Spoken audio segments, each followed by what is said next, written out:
They say the wolves of Blackthorn Citadel answer to no one but the king. 7 centuries of obedience. 7 centuries of blood and iron and absolute loyalty to the Draven crown. So when those same wolves abandoned their posts, not 1, not 2, but the entire Shadow Pack, and curled themselves around a servant girl who scrubbed floors at the edge of the world, the court didn't just whisper, it stopped breathing.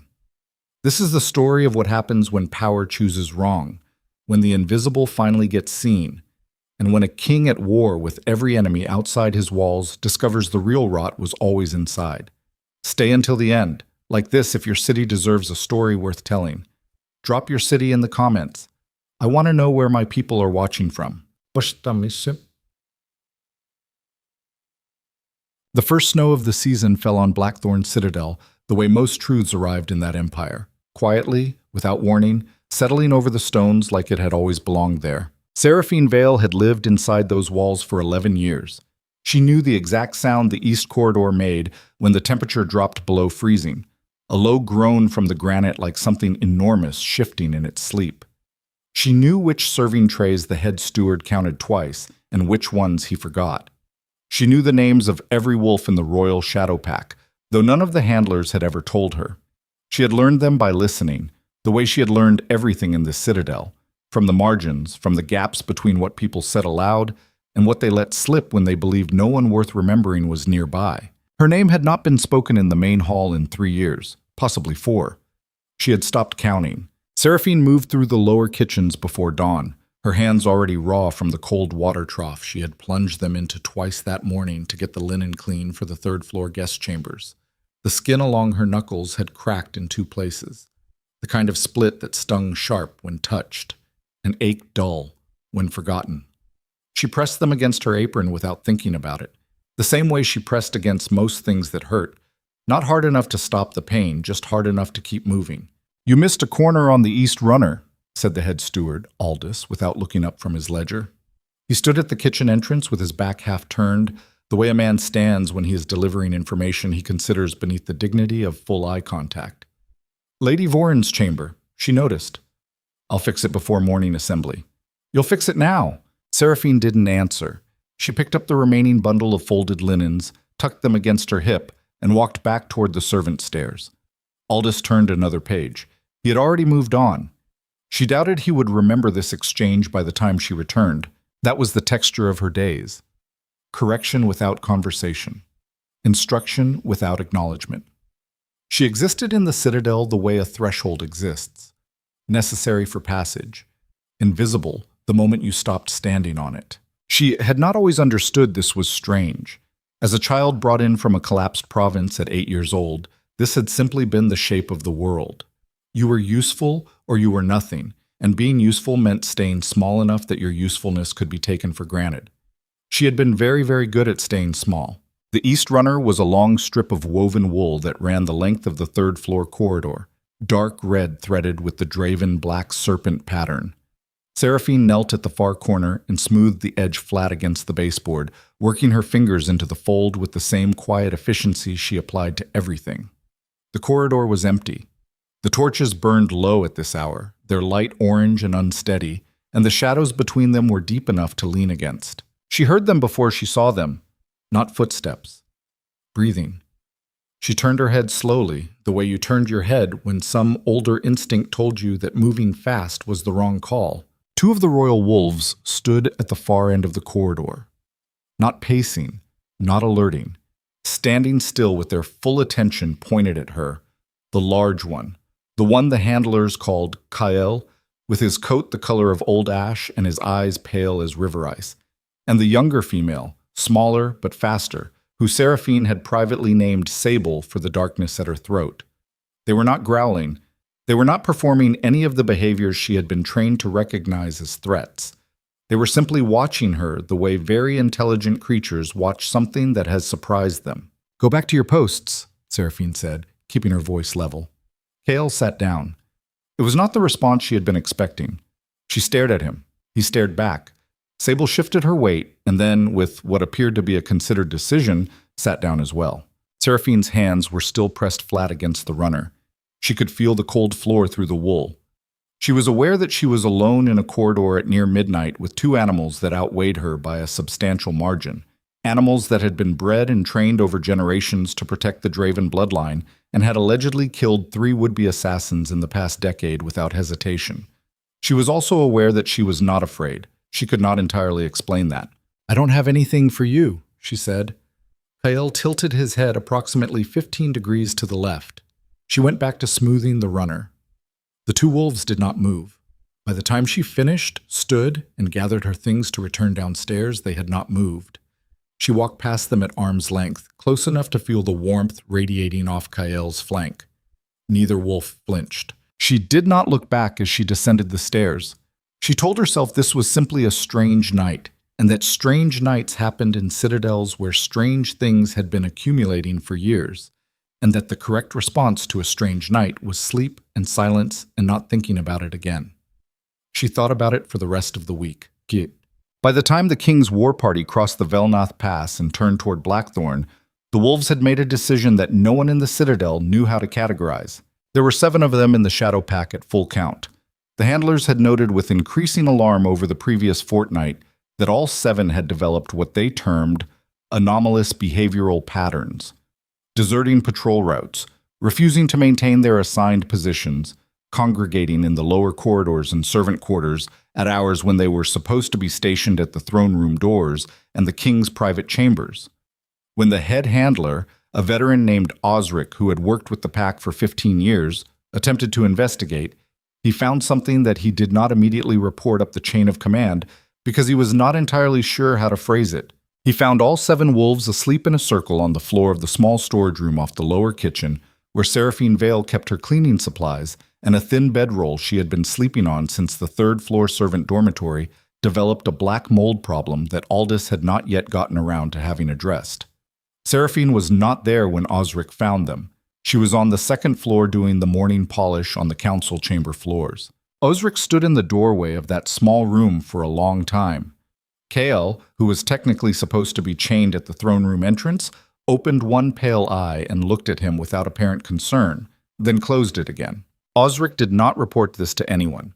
What he did instead was stand very still for several minutes, doing arithmetic in his head. The kind of arithmetic that is not about numbers, but about what a man says when he is asked to describe what he saw and what the description will cost him. Then he walked away, went back to his quarters, and sharpened the knives he was already carrying. The war party arrived on the 4th of the frost month, 3 days ahead of the timeline the court messengers had projected. Valor Draven came through the citadel gates on a black horse that was too tired to be dramatic about it, followed by 14 surviving officers, a supply train half stripped down by the mountain passes, and the particular silence of men who had been fighting long enough to forget what silence felt like before it meant something was about to happen. He was 34 years old. He had been king for 9 years, crowned at 25 when his father died of a fever that moved too fast for any physician to argue with. He was not a tall man by court standards, but he was the kind of built that came from actual work rather than training for display. And he moved through a room with the specific efficiency of someone who had spent a considerable amount of time in spaces where inefficiency got you killed. His face, when he descended from the horse and pulled off the riding gloves, showed 11 days of incomplete shaving and a scar along his left jaw that had been there since the Battle of Orenvol and was now just part of his face. His eyes were dark, the brown so deep it looked black in low light, and they moved constantly, not anxiously, but the way a predator's eyes move, always locating, always calculating exits and entrances and the exact positioning of every person in the courtyard. "Where's the council?" he said. "Assembled in the Eastern Hall, Your Majesty," said the court secretary, Finch, who had been waiting at the gate for 3 hours and had the look of a man who had spent that time rehearsing this sentence. "Tell them I'll be there in an hour. I need a bath and something that doesn't taste like trail rations." "They anticipated you might say that, sir. Lord Thorne sends word that the matter is, I'm quoting directly, of immediate necessity." Valor looked at Finch for a moment with an expression that was not quite contempt, but was in the same district. "Lord Thorne can sit in his chair for an hour. That's what chairs are for." He went inside. The Citadel staff materialized around him with the practiced efficiency of people who had learned that the king's threshold for conversation before he had eaten was extremely low. Hot water was drawn, food was produced. The chamberlain attempted to brief him on 3 separate administrative crises that had developed in his absence and was told, flatly, to write them down and have the documents waiting. Violor ate standing at the window that looked north over the training grounds, watching the snow come down in the kind of steady fall that meant days, not hours. He ate quickly, without apparent pleasure or displeasure. A soldier's relationship with food, fuel first, experience later, and sometimes later never arrived. He was on his second cup of water when the scratching started at his chamber door. He turned. His hand went automatically to the knife at his belt, which was not dramatic. It was simply what his hand did in that empire, at this hour, when unexpected sounds occurred. "Come in," he said. The door opened, but not because anyone pushed it. It opened because Kael pressed his nose to the gap and applied steady pressure until the latch gave. And then he walked in like he owned the room and sat down in the center of it and looked at Veilor. Behind him came Sable, then the rest of them, filing through the door in the patient single-file arrangement they used when moving through corridors. All 7. Veilor counted them automatically. His pack. The ones that had been stationed at various points across the citadel since he'd left. The ones Osric checked on twice daily. Here, in his private chamber, at 11 at night. "What did you do?" Veilor said. It was not a question. It was the tone of a man addressing creatures he respected enough not to talk down to. Kael looked at him. "What happened while I was gone?" The wolf stood up, walked to the chamber door, and sat back down in front of it. Veilor stared at him. He had worked with this pack for 5 years. He understood their communication with the fluency of extended contact. Kael was not alerting. He was not indicating threat. He was indicating direction. He wanted Veilor to follow him somewhere. "It's 11 at night," Veilor said. Kael sat there. Veilor put down his cup, picked up his knife out of pure habit, and followed the wolves into the corridor. He almost walked past her. The lower corridor that led toward the servant quarters was lit by a single torch, and she was tucked into the alcove beside the supply room door, sitting on an overturned wooden crate with a stack of papers on her knees and a stub of candle held close. The light hit her from the side, and she was so absorbed in whatever she was reading that she did not notice 7 wolves and their king standing 10 feet away until Kael made a sound that was not quite a bark, more a low, deliberate exhale, the kind of sound that said, "Pay attention." Seraphine looked up. Her eyes went first to the wolves, because the wolves were what she knew how to respond to, and then they went to the man standing behind them, and the thing that happened in her face in that moment was not fear exactly.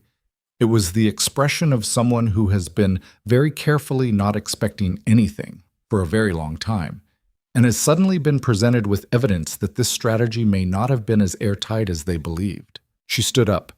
The papers slid off her knees, and she caught most of them and missed 2, and bent quickly to recover them, without looking away from him, and then stood with them pressed against her chest and said, "Your Majesty," in a voice that was steady in the way a person's voice is steady when they have learned that steadiness is the only tool they own. Veilor looked at her.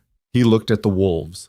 He looked at the room behind her, the small storage room with the cleaning supplies and the thin bedroll on the floor and the low ceiling and the smell of damp stone and lye soap.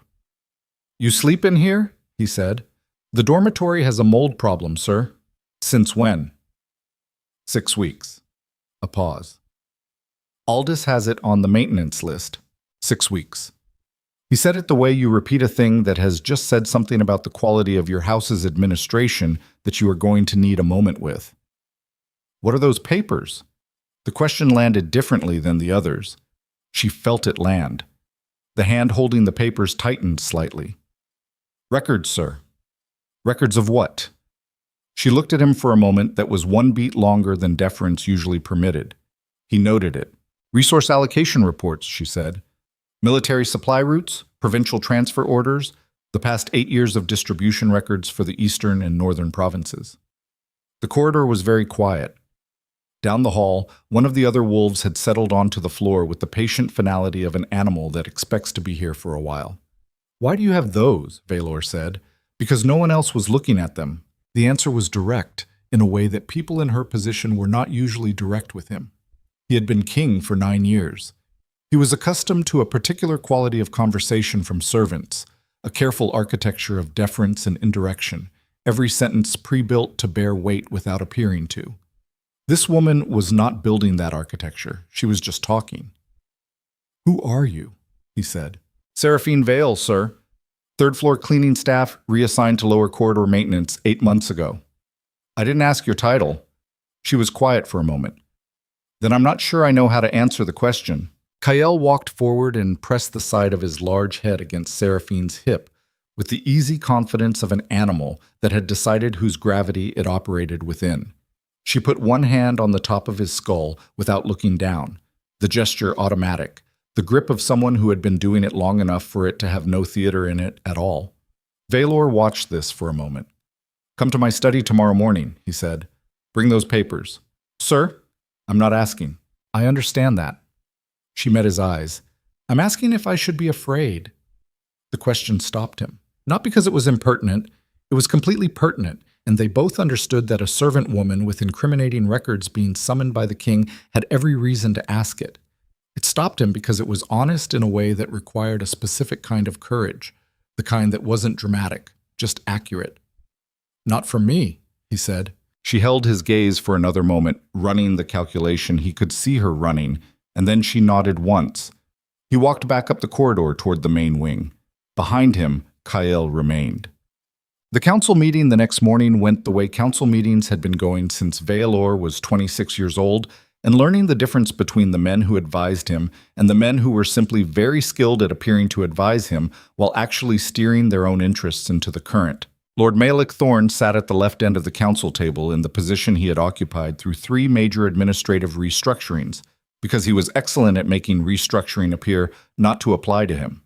He was 51 years old, broad across the shoulders, in the way that had once been muscle, and was now predominantly authority, with a face that had the quality of good furniture, expensive, carefully maintained, designed to project durability and taste. He wore black and silver, Thorne house colors, and he spoke with the measured weight of a man who had learned that pace is its own form of pressure. "The wolves, sire," he said. He let the 2 words sit there for a moment before building on them. "The handlers have filed formal reports. The pack has been behaving in ways that compromise the Citadel's security protocols. If they are no longer responsive to command, they're responsive to me," Valor said. "Their behavior suggests otherwise. 7 animals designated for your personal protection found sleeping in the servants' quarter storage. I'm aware of where they were found." "Then you understand the council's concern. If the pack has transferred its loyalty to a domestic servant, the implications—" "What implications?" Thorne paused with the practiced timing of a man who used pauses the way other men used fists. "Sire, the wolves have never behaved this way, not in recorded history. The question of why they have behaved this way now and with whom, it raises questions about stability, about whether something within the Citadel has been compromised." "Compromised how?" "We don't know. That's the concern." Valor looked at him. "Then figure it out. That's what you're here for." He moved on to the campaign reports. Thorne leaned back in his chair and made no further comment, and Valor filed this the way he filed things that required return. Not in words, but in a specific quality of attention that he kept running in the background of whatever else he was doing. Seraphine came to his study at 7 in the morning, as directed, and she brought every paper she had been sitting on the previous night, and a second folder she pulled from somewhere inside her apron. She put them on his desk without ceremony and stood back. Valor had been awake since 5. He pushed the campaign maps aside and looked at what she had laid down. They spent 4 hours in that room. She explained it to him the way someone explains a thing they have been wanting to explain for long enough that the explanation has become very clean. No extra words, no hedging, just the structure of it. Province by province, supply line by supply line, 8 years of small diversions that individually looked like administrative error and collectively described something that was not error at all. Military grain shipments redirected to private estate warehouses. Arms and equipment invoiced to frontier battalions never arriving. Taxes collected from provinces already operating on the edge of starvation. The collected revenue disappearing into transaction codes that did not correspond to any official account she could locate. She had cross-referenced every record herself. She had done it alone, at night, over the course of 2 years because she processed the paperwork that came through the third-floor council chambers And she had a memory for numbers, and she had, at some point, started noticing.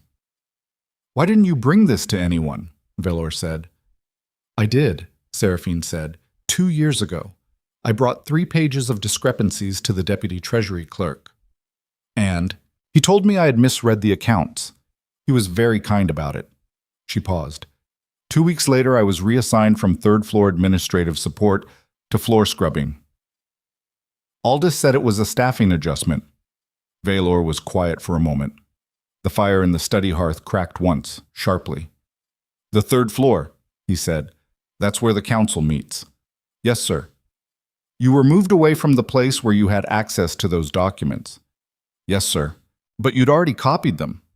"I'd already memorized most of them." A beat. "I copied the rest afterward from the archive room on nights when I was assigned to clean it." He looked at her. She was standing with her hands loose at her sides, not quite at ease, not performing ease either. There was a quality about her stillness that he was still calibrating, not the stillness of fear or submission, but something older, the stillness of a person who has spent so long in their own company that they are not uncomfortable in silence, the way people who depend on external validation tend to be. "Who else knows about this?" "No one." "You're certain?" "If someone else knew, I would not still be here." The statement was delivered without drama. It was simply the most accurate thing available. Valor stood and walked to the window. The snow had continued through the night, and the training grounds were white and empty under the flat morning sky.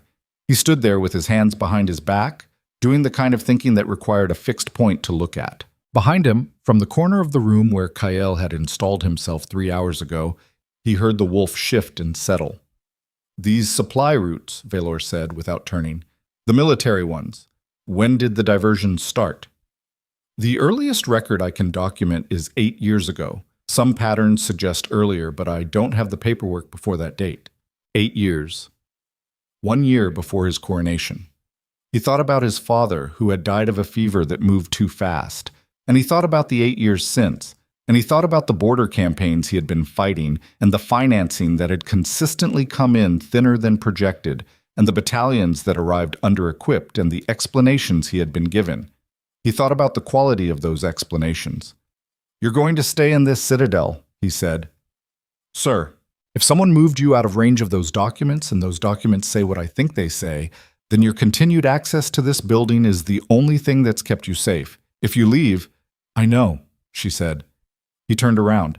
She was looking at him with the clear-eyed patience of someone who had already worked out this particular geometry long before he had. "I've known for 6 months," she said, "that I couldn't leave. That leaving would confirm to whoever moved me that I had what they were afraid I had." She paused. Staying invisible was safer. The wolves made that difficult. "The wolves made it impossible," Valor said. "Yes." Something moved briefly in her face. "I know." He came back to the desk and looked at the papers. He looked at the specific names that appeared most frequently in the redirected supply chains. He looked at the account codes.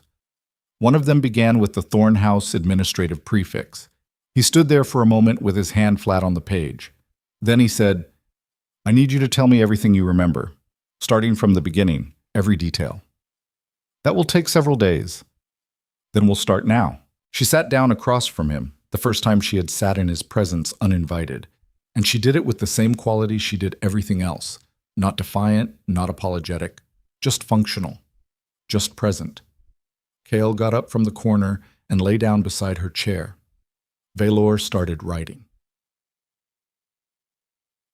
They did not know that Osric had sent a message that morning.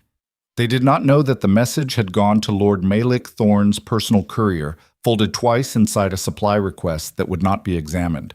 They did not know that the message contained one line describing what Osric had found in the storage room 2 weeks ago, what he had seen in the corridor the previous night from the south end, where the shadows were sufficient, and what the king had been doing in his private study for 4 hours with the servant woman in her papers. They did not know that Thorne read the message at his estate office at midday, and that after reading it, he sat for a long time with his fingers pressed together under his chin, and that when he finally moved, he reached not for correspondence, but for the locked drawer in his desk, and from that drawer removed a small folded document that he had been keeping for over 2 years.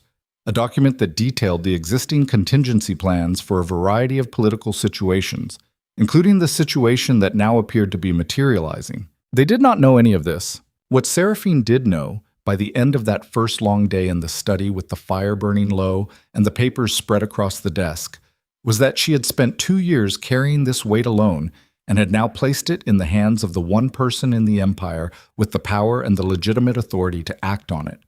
She also knew that this transfer did not make her safer. It made her more visible. And visible in Blackthorn's citadel, with what she knew inside an empire that had been running its corruption quietly for 8 years. Visible was the most dangerous thing she had ever been. The wolves seemed to understand this. By nightfall, all 7 of them were arranged along the study walls. Valor walked her back to her storage room at midnight and stood at the door for a moment. "I'll have the dormitory cleared and cleaned tomorrow," he said. "The mold, I know about the mold. I'll have it addressed." She looked at him. "You're moving me to the dormitory so I'm easier to locate." "I'm moving you to the dormitory so you're not sleeping next to lye soap in a room with no lock," he said. "The other thing is also true." She almost smiled.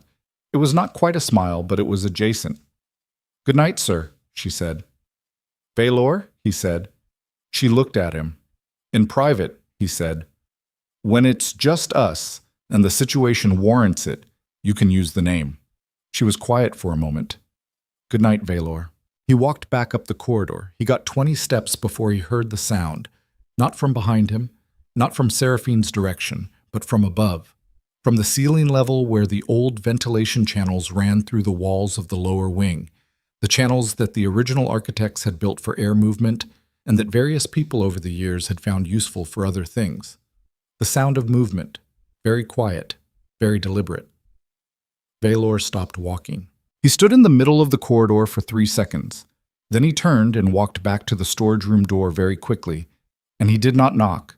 He just opened it, and Seraphine was still standing inside with her papers pressed to her chest and her eyes on him, and he said, one word, low and flat and without room for argument, "Don't sleep here tonight." She heard something in his voice that she had not heard in it before. She did not ask questions. She picked up her papers.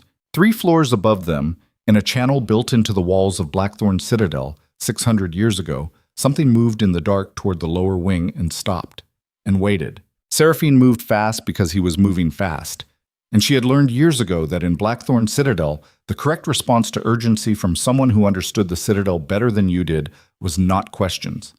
It was feet. Valor put himself between her and the corridor wall without making a production of it, just repositioned, hand loose at his belt, eyes on the ceiling line. The wolves had reorganized without a word from him. Kael was ahead. Sable was behind Seraphine. The other 5 had fanned wide in the way they fanned when they were covering multiple approach vectors and expected to need all of them. "The ventilation channels," Seraphine said, low. "You know about them." "I cleaned the access grates." He looked at her sideways. "Did you ever see anyone use them?" "I saw signs, scratches on the frame edges, dust patterns. I assumed it was rats." "It's not rats." They moved up the servant stairs, away from the lower wing, not toward the main hall, but toward the eastern storage block, a part of the citadel that was technically occupied but practically ignored after dark, high ceilings, poor sightlines from outside. 3 separate exit routes. Valor knew this building the way he knew his own body. Every dead end. Every wall that was thicker than it needed to be. Every room that had been built for one purpose and used for another. He put her in a room off the eastern corridor that had been a cartography storage room for 20 years and still smelled like old ink and paper sizing. 1 window, set high. 1 door.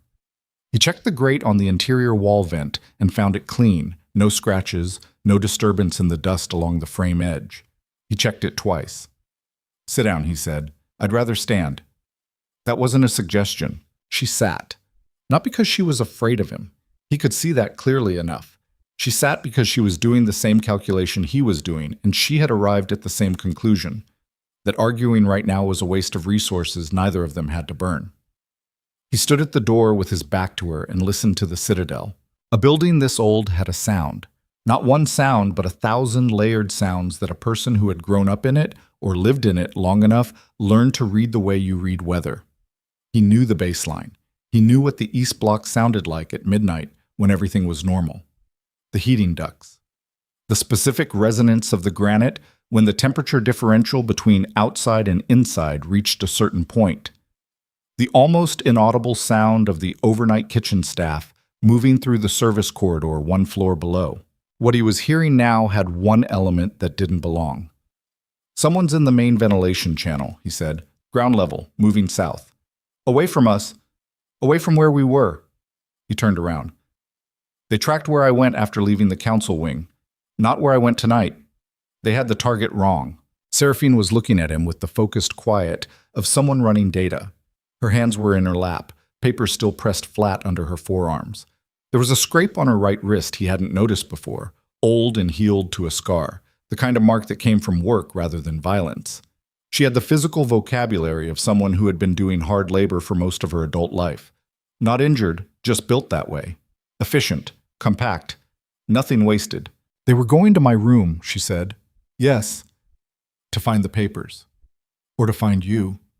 The room was quiet enough that the single torch outside the door, visible through the gap at the bottom, was the only light source, and it threw a thin orange line across the stone floor between them.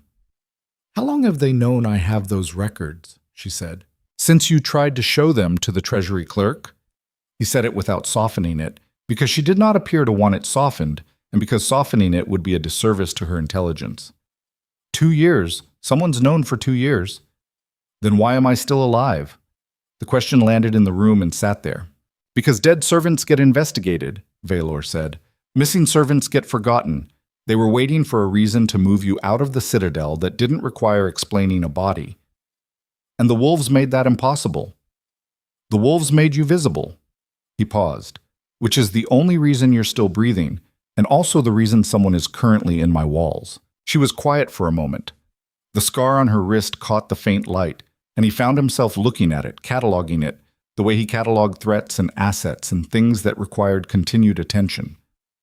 "You believe me," she said. "About the records." "I believe the records. I read them." "You read 4 hours of—" "I read fast." He looked at her. "The Thornhouse prefix on the Northern Route accounts. How many times does it appear?" She didn't hesitate. 17 documented instances, 11 probable but not confirmed. "In 8 years." "Yes." He turned back to the door. The sound in the walls had stopped. That was either good or the other kind of thing. "I'm going to have Osric bring you to the north guest quarters tonight," he said. "3rd floor. Post 2 wolves at the door. I want you to stay there until I tell you otherwise." "And the papers? They come with you." "What are you going to do?" The question had a particular quality to it. Not the quality of someone who was concerned for him. The quality of someone who understood that what he was about to do would have consequences that would arrive with force and velocity, and who was trying to determine whether he understood that as clearly as she did.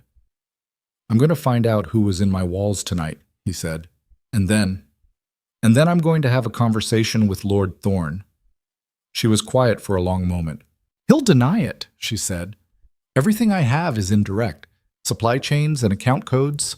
It's enough to build a case in front of a court that isn't already compromised, but the council is exactly as compromised as you think it is," Valor said.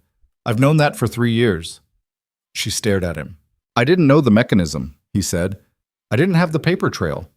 I knew something was wrong with the Eastern supply figures, and I knew the campaign shortfalls didn't match the authorized disbursements, and I had been told, repeatedly, that it was administrative inefficiency." He said the phrase the way you say a phrase that you were told and chose to partially believe because the alternative required a level of action you weren't ready to take. "You have the mechanism. I have 2 years of copying records at night in an archive room," she said. "That's the mechanism." She looked at him for a long moment. He could see her deciding something. Not about him specifically, but about the situation, about the shape of it, about whether the thing she was standing inside was as large as it appeared from where she was standing. "If Thorn knows you've seen the records," she said, "he won't wait for a court proceeding." "No. He has allies on this council. He has allies in the military command structure. There are names in those supply chain records. I saw them." "Sire." She said it without the performance of deference she'd dropped somewhere in the last 4 hours. Just the word. The way you say a word when you are trying to get someone to understand that you are not being rhetorical. If you move against him without the right preparation, without enough of the military command secured, without a public record in place that he cannot suppress, he won't fight it in court. He'll fight it with an army. The torch outside the door guttered once and held. Violor looked at her. The quality of the look was not the look of a man being warned about something he hadn't considered. It was the look of a man confirming that someone else had arrived at the same destination by a different road. "I know," he said. "Then what are you going to do?" "What I told you. Find out who was in my walls, talk to Thorne, then spend the next 2 weeks making sure that when I move with enough force that the only rational decision is surrender." "That's not enough time." "I've taken fortified positions in less." "That's not the same thing." "It's exactly the same thing." He pulled the door open and checked the corridor. Empty. The sound in the walls had not returned. The difference is the terrain. Military terrain you can see. Political terrain you have to map while you're already moving across it. "And you're asking me to help you map it." He stopped with his hand on the doorframe and turned back to look at her. "I'm asking you if you're willing," he said. "What you have could end you. It could also end the thing that's been bleeding this empire for 8 years. Those are both true simultaneously, and I am not going to tell you one without telling you the other." She met his eyes. Hers were a color he hadn't had enough light to identify before. Some shade between gray and green, the color of river water under cloud cover, and they were steady in a way that cost her something. He could see the cost, the slight pressure at the corners, the line of her jaw where she was holding still by choice. "I've been doing this alone for 2 years, she said. "Yes." "I've been waiting for someone with the authority to act on it." "Yes." "That's you." "That's me." She stood up, picked up her papers, straightened her apron with the automatic gesture of someone returning to operational mode. "Then tell me what you need from me," she said. So, Osric arrived in 12 minutes, which told Violor something about Osric's state of readiness that he filed away for later examination. The handler was a compact man in his mid-40s, the kind of competent that showed in the way he stood, weight forward, not at ease even when everything appeared fine, eyes moving. He had served in the Eastern campaigns before the pack assignment. He had the face of a man who had made decisions in the dark and lived with the outcomes. He had also apparently been sending messages to Mylik Thorne. Vaelor didn't say this. Not yet. He needed Osric mobile and functional for the next 6 hours. And a man who knows he's been identified either runs or becomes unpredictable. And Violor did not have the luxury of unpredictable right now. So he gave the handler his instructions with the same even weight he used for all instructions, watched Osric's eyes for the specific flicker of a man receiving orders that conflict with parallel obligations, and noted that the flicker arrived and departed in under a second. Osric was good. He just wasn't good enough. "2 wolves at the door," Vaelor said. "Kyle stays with her inside. No one enters that room without my direct order. Not the steward, not the council secretary, not a member of the High Council. No one." "Yes, sir." "If anyone attempts entry and produces a council authority seal, you'll tell them the order supersedes council authority and send for me immediately." Osric's expression didn't change. "Understood." "Repeat the instructions." The man repeated them word for word without inflection. A soldier's training. Vaelor held his gaze for 1 second longer than necessary. Osric didn't look away. "Go," Vaelor said. He watched Osric and Seraphine move down the corridor with 5 wolves distributed around them. Kyle at her left, 2 flanking behind, Osric leading, the remaining 2 ahead and wide. Then he turned and went to find who had been in his walls. Bassem. The ventilation access point for the ground floor south channel was behind a panel in the lower storage corridor, 30 yards from where Seraphine had been sleeping. Violor found it in 6 minutes. The panel had been opened recently, the dust along the bottom edge displaced in the specific diagonal pattern of a panel lifted and replaced from outside. He pulled it back and held his torch inside. The channel was wide enough for a man moving on his belly. Stone floor, stone walls, the smell of cold air and old dust. And footprints in the dust, both directions. In and out, the outward prints overlapping the inward ones at the edges, laid down by someone moving fast on the return trip.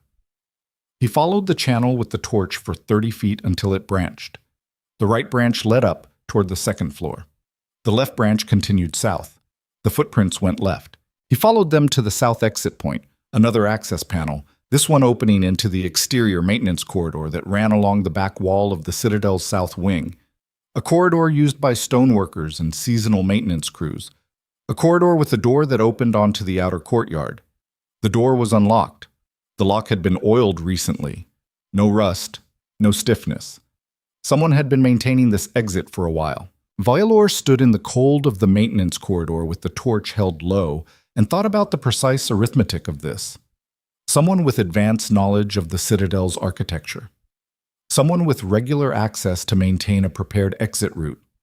Someone who had received information from inside the house staff, Osric's message, most likely, or something prior, and had moved tonight based on that information, not Thorn himself. Thorn was 51 years old and built for tables, not crawl spaces. A proxy. Someone in his employ who knew the Citadel well enough to move through it in the dark without lighting. Valor locked the south door with his own key, the master set that had been his father's. Then he walked back through the channel, replaced both access panels, and went upstairs. He did not sleep. He sat at his study desk with the campaign maps and the first stack of Seraphine's copied records, and spent the remaining hours before dawn doing what he had not been able to do with the council watching, reading, in full, the actual history of what had happened to his empire while he was fighting its borders. The numbers were patient and specific. They did not argue. They did not offer alternative interpretations. They simply described, in the accumulated detail of 8 years of small decisions, how the kingdom had been redirected into private hands by men who had understood that the safest theft was the kind that looked like administration. By the time the light changed outside his window, Valor had identified 14 names in the supply chain records with traceable connections to Thorn's house accounts. 3 of them held military command positions. 2 sat on the High Council. 1 was the head of the provincial taxation office. He sat with this information in the early morning quiet and let it settle into the part of him that made decisions. The empire was not sick. It had been poisoned. Slowly, deliberately, by men who were still standing in his halls, eating at his tables, advising him on campaign strategy and legal reform and the appropriate response to border incursions. Men who had been steering him outward, toward wars, toward frontier problems, toward anything that kept his eyes on the edge of the map rather than the center. He thought about his father's fever and the speed of it, and he did not allow himself to reach a conclusion. Not yet. Not without more than what he had. But he noted the thought the way a man notes a crack in a wall. Not ready to condemn the building yet, but not willing to pretend the crack isn't there. He found Thorn at breakfast in the council anteroom, which was where Thorn always was at this hour, receiving the morning reports from his house steward with the practiced ease of a man whose mornings had a structure designed to demonstrate that his mornings had a structure. Valor sat down across from him without invitation. Thorn's steward understood the signal and left. "I want to talk about the northern route accounts," Valor said. Thorn looked up from his reports. His face did the thing it did. The slight rearrangement toward attentive concern. The eyebrows that communicated engaged seriousness.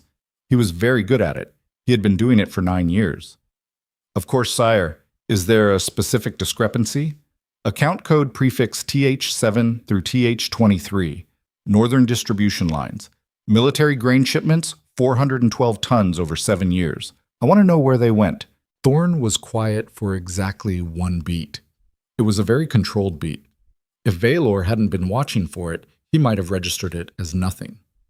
"TH designations are standard treasury codes," Thorn said. "The prefix corresponds to Thornhouse Administrative Accounts. I know what TH stands for." "Sire, the Treasury uses a standardized prefix system that predates my tenure on the council by Malek?" The name, not the title. Flat. "I've been in rooms with better liars than you. Don't waste my time." The mask held. It was a good mask, the product of decades, and Valor had to acknowledge its quality even while watching it operate.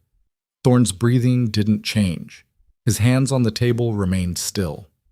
Only something very faint in the vicinity of his eyes moved, a quality of attention that had gone from performed to real, from managed to calculating. "I don't know what documents you've been shown," Thorn said carefully, "or who provided them. But I would urge you, sire, to consider the source before making accusations that could damage. I'm not making accusations, Valor said. I'm asking a question. One question. Where did 412 tons of military grain go?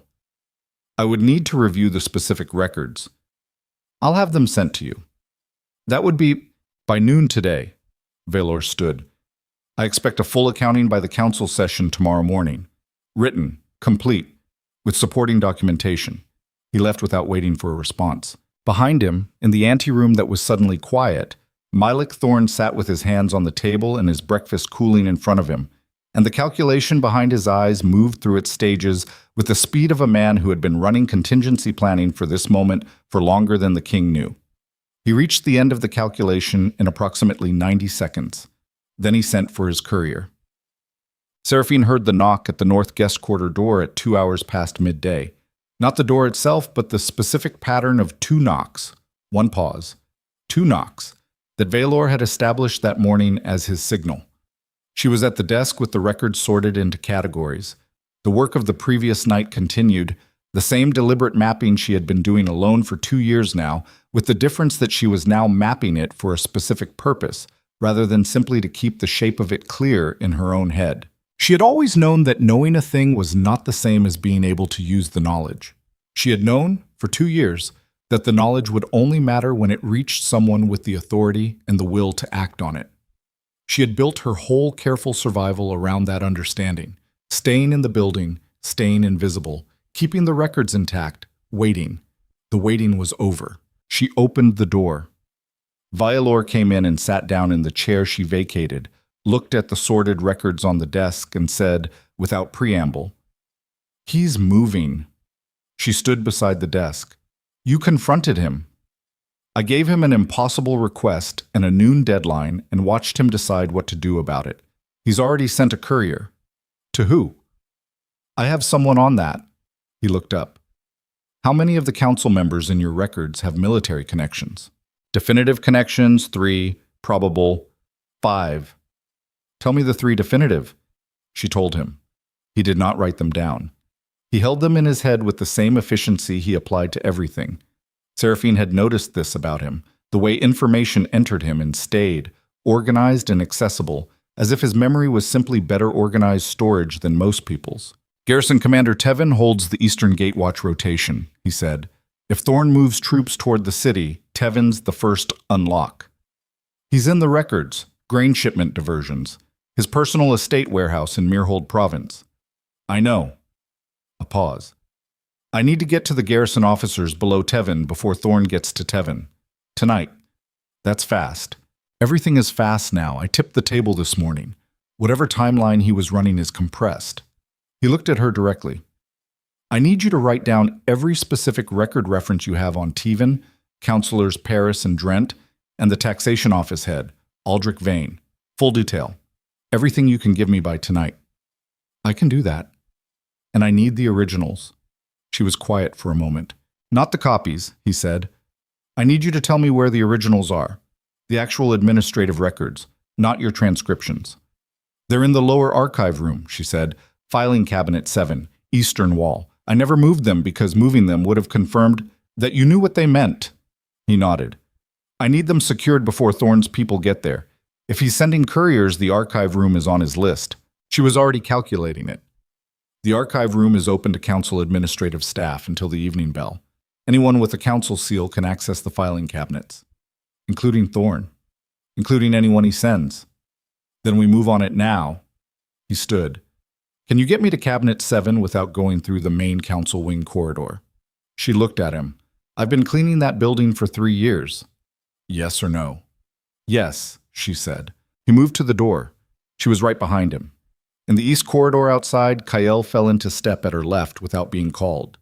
They moved through the citadel in the late afternoon light, 2 wolves ahead and 2 behind, the king and the servant woman who was no longer invisible and had not been safe for 2 years, moving toward the room where the evidence that could end a lord and reshape an empire sat in a filing cabinet in the eastern wall, waiting to see which hand reached it first.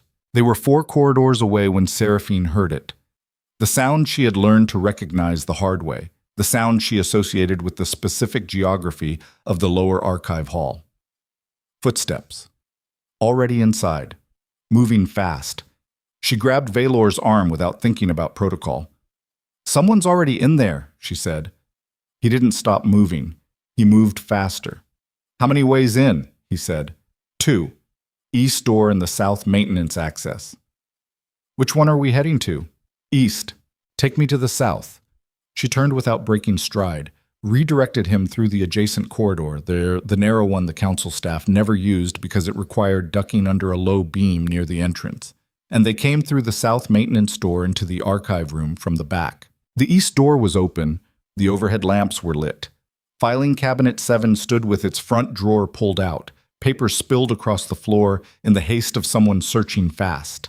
And beside it stood a man in nondescript gray clothing who was not a council clerk and was not a maintenance worker, and who, when the south door opened, turned with the flat-eyed certainty of someone who had been sent here to do something that was past the point of explaining.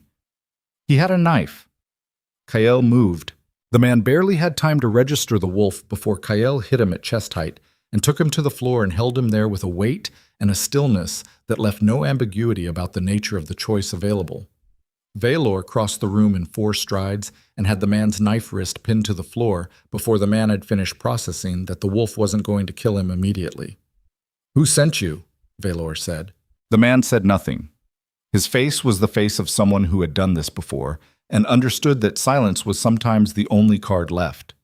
Valor leaned down until his face was close and his voice was quiet enough that it cost the man something to hear it. "You have about 4 seconds before I decide you're more useful to Thorn dead than talking, which means you are currently worth more to me alive than you will be shortly." A pause. "Who sent you?" The man's jaw was set.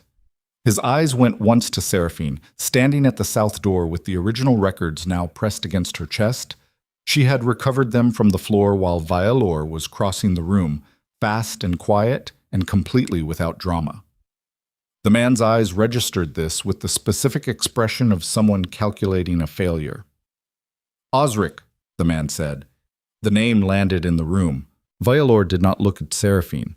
He kept his eyes on the man on the floor, but the quality of his stillness changed, and she could see it change. The specific stillness of a man receiving confirmation of something he had already calculated but had not yet allowed himself to fully sit with. The kind of stillness that preceded a decision. "Get him up," Valor said to the wolves.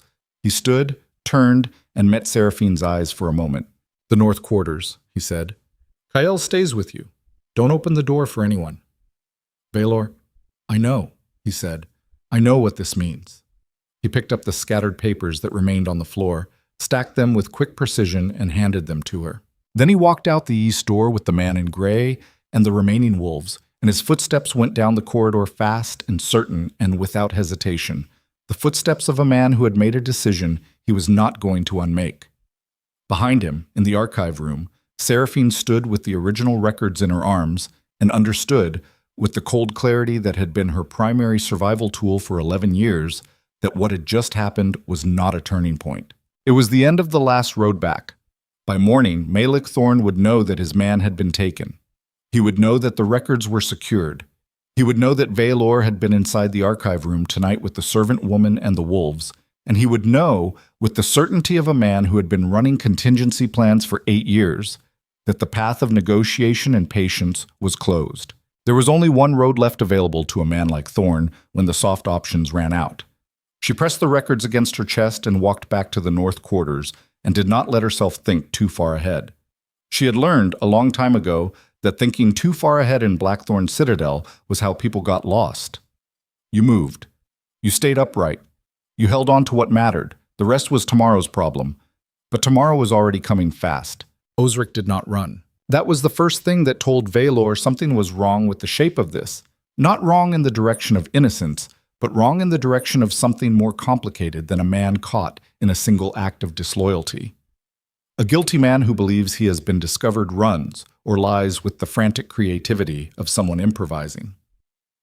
Osric did neither. When Valor walked into the handler's quarters with the man in gray and 2 wolves and the specific quality of attention that in 9 years of his reign had made grown men forget how to form sentences, Osric looked up from the chair he was sitting in and said nothing. Just looked. The way a man looks when he has been waiting for a door to open and is not surprised that it finally has. Valor dismissed the man in gray to the guard post. He closed the door. He stood in the center of Osric's quarters with Sable at his left, and the silence between them doing the work that words hadn't started yet. "How long?" Valor said. Osric's jaw moved once. 3 years. "Thorn." "Yes." "What did he give you?" "Land grant in the Southern Valley. Deed in my name. My family's been tenant farming that land for 40 years. A pause that had something raw in it, briefly. He said it was already done. That whether I cooperated or not, the grant would be voided if I didn't maintain the arrangement. Valor looked at him for a long moment. He was thinking about the Southern Valley land grants, which he had signed off on 6 years ago in a batch of administrative approvals that had passed through his desk in the first year of his reign, when he was still learning which documents required his actual attention and which ones his council could process without him. He was thinking about how a man like Thorn operated, not through dramatic corruption, but through the patient accumulation of leverage over ordinary people who had something to lose. "You told him about the woman," Valor said. "I told him what I saw. I didn't know what she had." "You didn't ask." Osric's mouth pressed flat. "No. You sent a man into my walls to take documents from a storage room where a servant woman slept. I sent a man to look. I didn't—" "Don't." Valor said it quietly. "Don't finish that sentence." The room went still. Sable had not moved since entering, but her attention had the quality of something coiled. Not aggressive, not performing, just present in the way that reminded everyone in the room that she was built for an extremely specific purpose and was currently deciding whether that purpose applied. Osric looked at the wolf and then looked at Valor and made the decision that men in his position eventually made, the decision between partial truth and complete truth, between the version that protected remaining dignity and the version that was simply accurate. "He told me she was a problem," Osric said, "that she had materials that were falsified, documents designed to destabilize the council during your absence. He said it was a security matter, and that the correct protocol was to secure the materials before you returned and were given incorrect information. And you believed him." A long pause. "I wanted to believe him." Valor held his gaze. He understood the distinction perfectly. Wanting to believe a thing and believing it were separated by a gap that a man could feel in his chest when he was honest about it. And Osric was being honest now, and the honesty had the texture of something that had been sitting in him for a while, waiting for the exact weight of this room to finally squeeze it out. "Is there anything else he asked you to do?" Valor said. Osric's eyes moved briefly to the window. "What else?" Valor said. "The Winter Assembly. He wanted to know the security configuration. How many wolves in the main hall, where you'd be positioned, entry and exit points." A pause. "I gave him the standard protocol document. It's not classified." "The Winter Assembly is in 9 days. "Yes." Valor was quiet. He was doing arithmetic again. Not the kind about numbers, but the kind about the geometry of a situation that had just expanded by a dimension he had not previously mapped. The archive, the ventilation channel, the standard protocol document. Thorn had not been planning a legal defense. He had been planning something that required knowing where the king would be standing in 9 days and how many animals would be between him and the exits. "Who else in the Citadel is on his arrangement?" Valor said. "I don't know the full scope. Guess. Finch, possibly. The way he routes documents, I've noticed patterns. And 2 of the overnight gate guards, Eastern rotation. I can't confirm, but the timing of certain deliveries. Write it down. Everything. Names, dates, what you observed, what you inferred. You have until dawn." Osric looked up. And then I'll decide what you're worth to me versus what you cost me." Valor moved to the door. "You should know that the calculus on that is not currently in your favor." He left Sable in the room. He told Seraphine at midnight, not because he owed her the information, because she was the one person in this citadel whose understanding of the full picture was necessary, and he had stopped operating around that reality somewhere in the previous 12 hours without making a formal decision about it. She listened without interrupting.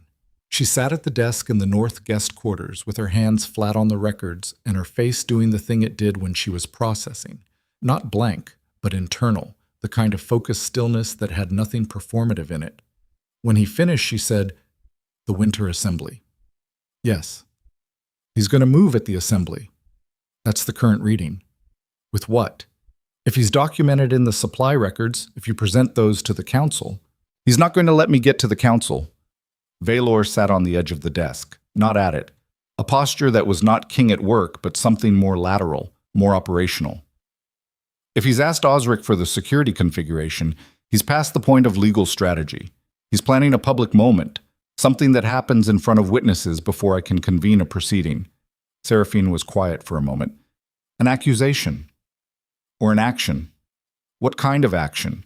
He looked at her steadily, the kind that's hard to investigate after the fact. The torch in the wall bracket behind her made her shadow long across the floor.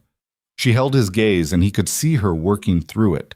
The specific architecture of a man like Thorn, who had spent 8 years building slowly, who understood that patient accumulation of position was a form of armor, and who was now being moved faster than he'd planned and was therefore compressing everything into a shorter window. Fast plans had rougher edges. Rough edges created opportunities. He needs to move before you present the records, she said. Yes. Which means he needs to discredit me before you can present them. Or remove you. She looked at him. He did not look away from the directness of that. He can't remove me with you watching, she said. And the wolves, he doesn't need to remove you physically. He needs to remove your credibility.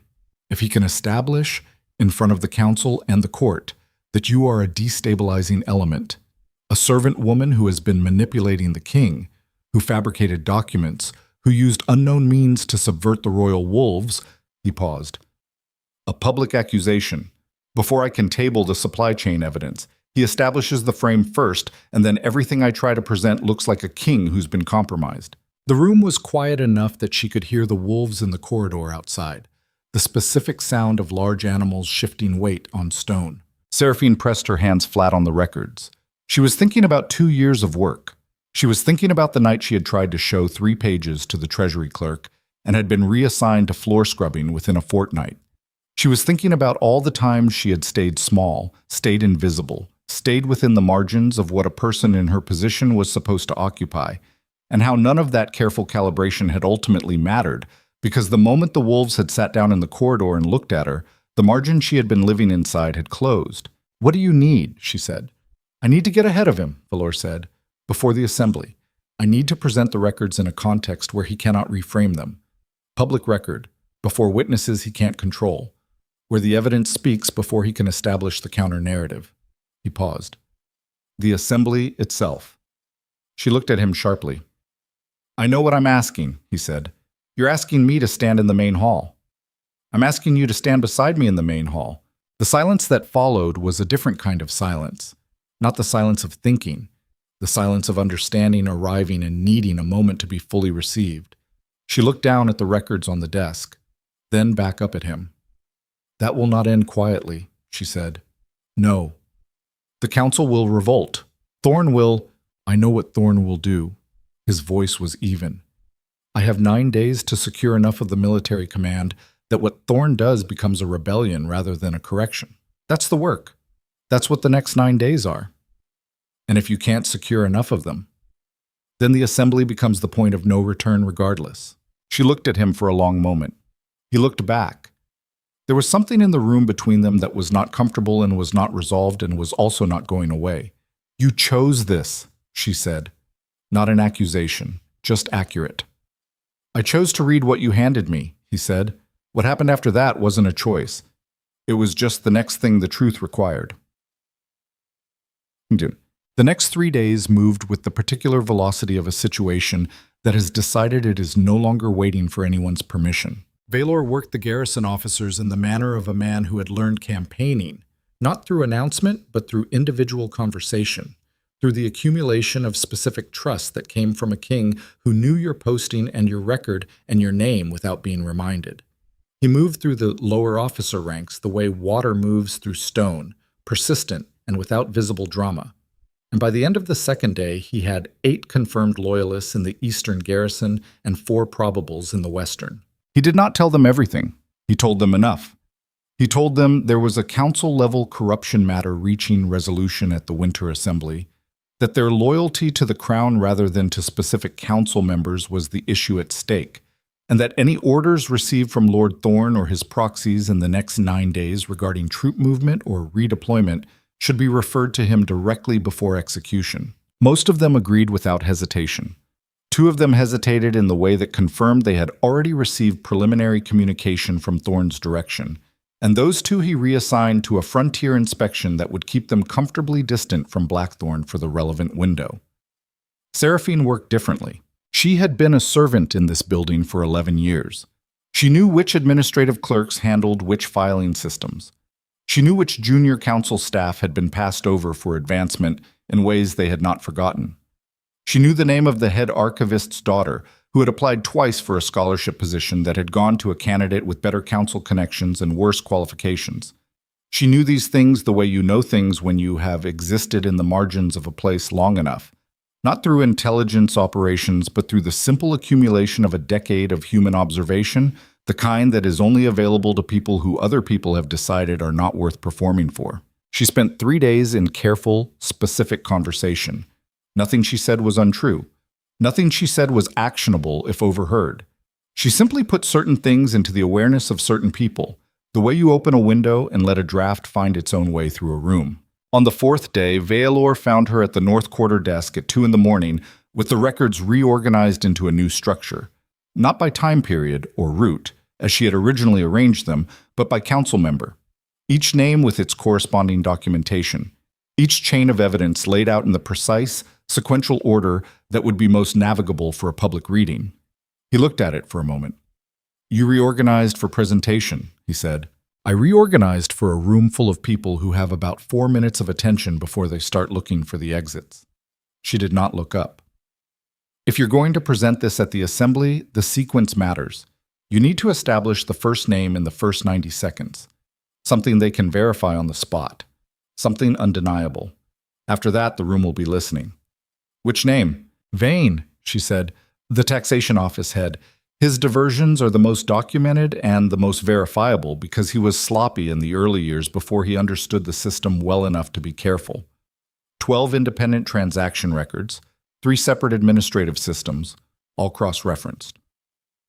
Anyone on the council who tries to dispute it is going to look like they're disputing arithmetic. You start with the weakest link. I start with the one I can prove in front of a hostile room." She looked up. "After Vane is established, Thorne's name on the same record system reads differently. The frame changes. That's when you show the Northern Route accounts." He looked at her for a moment. "When did you plan this?" he said. "I've been planning this for 2 years," she said. "I just didn't have a room to plan it for." The betrayal came on the 6th day, and it came from a direction Veilor had not mapped, which was the specific quality of the betrayals that actually landed. He received a message from Commander Aldrin, the officer he trusted most in the Western garrison, a man who had served under him in 3 campaigns, who had been at Orenval, who had pulled a dead soldier off Veilor's leg after the Eastern Bridge collapse. The message was delivered by Aldrin's personal courier and bore his private seal, and it said, "I need to speak with you directly, not at the Citadel, the South Stables, 6th Bell." Veilor went alone, which was the decision that Thorne had been counting on. The South Stables at 6th Bell were empty except for 2 horses in the far stalls and the smell of hay and cold air and the specific quality of a space designed for animals that humans use when they do not want to be in human spaces. He stood inside the entrance for 30 seconds, letting his eyes adjust to the lower light before he moved deeper in. Aldrin was there. He was standing at the center of the stable floor, and he was not alone. 3 men flanked him, not in Draven uniforms. The clothing was nondescript, the kind of nondescript that was its own signal, and Aldrin himself had the face of a man who had arrived at a location ahead of his own courage, who was in the process of discovering whether he would be able to go through with the thing he had agreed to. Veilor stopped. He read the room in the time it took him to take one breath. "Aldrin," he said. The commander's jaw tightened. "Sire, I'm sorry."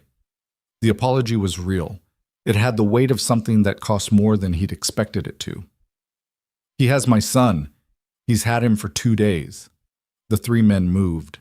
Veilor was not carrying his wolves because he had gone to the stables alone at 6th Bell to meet a trusted officer in what he had processed as a private conversation, and the absence of the wolves was the gap in his armor that the evening was designed to fit into. He was not slow, and he was not unprepared for violence as a category. But 3 against 1 in a closed space with the disadvantage of initial position was arithmetic with a known answer. They had him against the stable wall with his knife arm pinned inside of 40 seconds. And the man holding his arm knew what he was doing, and Valor understood. With the cold specificity of a man who has been in losing positions before and is already running the next calculation rather than wasting energy on the current one, that he was not going to get out of this through force. "Aldrin," he said. His voice was even. He was breathing harder than he wanted to be, but there was nothing to be done about that. "Where's your son?" "Thorne's estate house, south wing." Aldrin was not looking at him directly. His eyes were in the vicinity of Valor's shoulder. He said the boy would be released when I'm not in a position to present at the assembly. Silence. "That's the arrangement," Valor said. "He said he just needed time. He said no one would be hurt, that it was just, he said what he needed you to believe." He looked at Aldrin steadily, past the man's inability to hold eye contact and into the face of someone who had made a terrible decision for a reason that was not corrupt, but that had arrived at the same place corruption arrived. "Your boy is 14. 15, Aldrin said. His voice cracked once on the word. "He took him from the academy." The 3 men were still holding him. The one with his knife arm was competent and patient. The other 2 were positioned to close off both exit routes. Valor stopped pulling against the grip. He had been pulling slightly, testing, not enough to signal intention, but enough to map resistance. He stopped and let his weight settle and looked at the ceiling of the stable for a moment and thought about the shape of the next 10 seconds. "What are your instructions?" he said. "To hold you here until morning," Aldrin said. "Thorne's men will come at dawn. He said it would be presented as a security matter, that you were found in a compromised meeting. A king meeting secretly at night, framing the arrest as a protective measure." "I didn't," Aldrin stopped. "You didn't want this," Valor said. "I know that. I know you, Aldrin. I know what your son means to you. And I know what Thorne built this arrangement to feel like from the inside." He paused. "And I need you to understand that Thorne has no intention of releasing your son after morning. A boy who has been held as leverage in a conspiracy against the crown is a witness. Thorne does not release witnesses." The stable was very quiet. One of the horses shifted in the far stall. Aldrin's face did something terrible. It was the face of a man arriving, too late, at the real shape of the thing he had walked into. The shape that had been there the whole time, and that he had refused to look at directly, because looking at it directly was incompatible with doing what Thorne needed him to do. He had needed to believe the arranged version. And now, standing in the stable with his king pinned against the wall and the dawn 6 hours away, the arranged version was finished. "He's going to kill him," Aldrin said. It was not a question. "After morning, yes." The 3 men were still holding Valor, but their attention had fractured toward Aldrin, the way attention fractures when the person who is supposed to be in command of a situation stops being in command of himself. Valor felt the grip on his knife arm shift by approximately half an inch. He did not move yet. "I can get your son out tonight," Valor said. "I need 2 things from you. I need you to tell me the exact location in the south wing, and I need you to step back." Aldrin looked at him. The man's eyes were wet. Not with weakness, but with the specific pressure of a feeling that had been held under compression for 2 days and had nowhere left to go. "He has 6 men at the estate," Aldrin said. "Location in the south wing. 2nd floor, room at the east corner, 1 guard at the door. Step back, Aldrin." The commander looked at his 3 men. Something passed between them. Not language, just the quality of a situation that had changed its fundamental nature and was now requiring everyone to recalculate from the beginning. The man holding Valor's knife arm released it. Valor straightened. He picked up his knife from the floor where it had landed during the initial grapple. He sheathed it. He looked at Aldrin for a moment. "Get out of the city tonight," he said. "Take your family. Don't go to the Western Garrison. Don't go anywhere Thorne's people will look first. And my son, I said I'd get him." He walked out of the stable into the cold night, and he was 4 steps into the open air when the thing that had been sitting at the back of his mind since the stable entrance assembled itself into clarity with the force of something that had been waiting for exactly this moment. Osric's document, the security configuration for the winter assembly. He had assumed Thorne wanted it to plan an action at the assembly. He had been planning around that assumption for 6 days, But Thorn had just moved against him directly, tonight, before the assembly. Which meant the assembly configuration request was not about the assembly. It was about what Thorn planned to do with Valor out of the picture before the assembly occurred. Who would be in command? Who would control the main hall? Who would be standing at the throne when the council convened without its king? He stopped walking. The cold air was very clear, the kind of clear that arrived in Dravor just before the heaviest snow, when the atmosphere compressed and everything sharpened. He thought about Seraphine in the North guest quarters with Kael and the records. He thought about Finch, who routed documents and who Osric had flagged as a probable. He thought about the fact that he had just spent 6 days working the garrison officers and securing the military perimeter and had done none of that work on the Citadel staff inside the walls because he had been thinking about external threat. He started moving before the thought finished. He was running by the time he hit the inner gate. The north wing was 3 minutes at speed. He made it in under 2 and came through the corridor with Sable at his heels. She had found him in the outer yard, which meant she had been ranging, which meant something inside the Citadel had made her range. And he hit the north guest quarter corridor and saw the door, open, not broken, not forced, open cleanly from the inside with a key. He went through it in 2 strides. The desk was there, the chair, the torch burning in the wall bracket. The records were gone. Kyle was on the floor. He went down to one knee beside the wolf. Kale was breathing, the chest rising and falling with the unnatural depth of something that had been chemically subdued, his eyes partially open and registering nothing. Not dead. Sedated with something that had been in his food, most likely, and had taken this long to work, and Valor felt the specific cold of a man understanding that the operation against him tonight had not been improvised from the stable encounter. It had been planned in parallel. The stable was one arm, the north wing was the other. While he had been running across the Citadel, someone had already been here. Seraphine was gone. The records were gone. On the desk was a single sheet of paper placed deliberately in handwriting he did not recognize but that had the formal precision of a trained administrator. He picked it up. It said, "She came willingly. Ask yourself why." He held the paper and looked at it, and the thing that moved through him in that moment was not the clean cold of operational thinking. It was something older and less organized. The specific shock of a man who had extended trust in a direction he had not previously extended it, and was now being shown by someone who wanted to break him. What that extension looked like from the outside when framed as a vulnerability. He put the paper down on the desk. He stood in the empty room. Kael breathed slowly on the floor.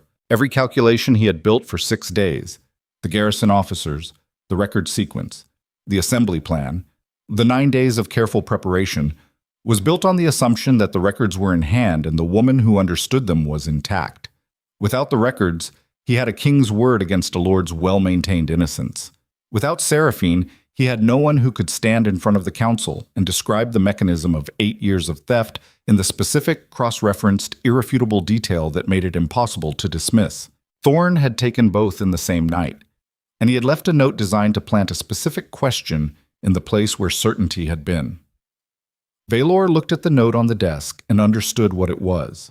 Not information, a tool, a carefully placed instrument designed to take the one thing he had that Thorn could not legislate or corrupt or reframe, his own judgment, and introduce into it the particular poison of doubt. He picked the note up and put it in the torch flame and held it there until it was ash.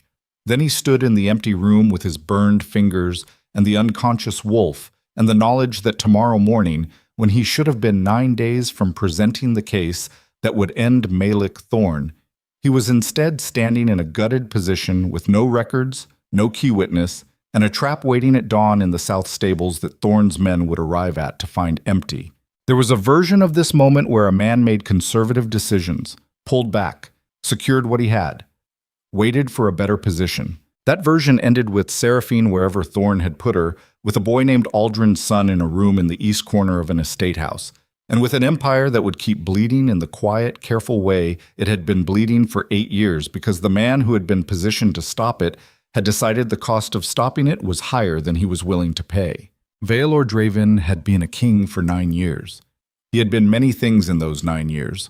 Careful, occasionally wrong, capable of patience, capable of ruthlessness, capable of the specific loneliness of a position that required him to be the fixed point around which everything else moved.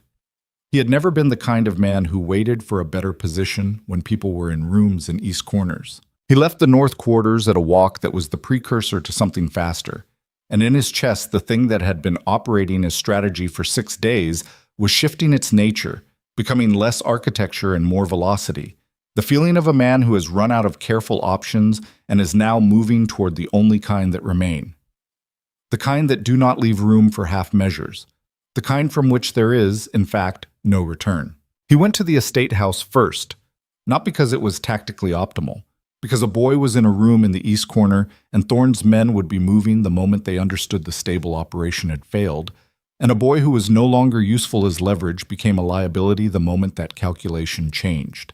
Violor took 4 wolves and moved south through the city at a pace that was not running, but was the thing just before running. The ground-eating stride of a man who has shed the weight of contingency thinking and is operating on the clean fuel of a single direction. Sable was at his left. 3 others fanned wide in the dark streets.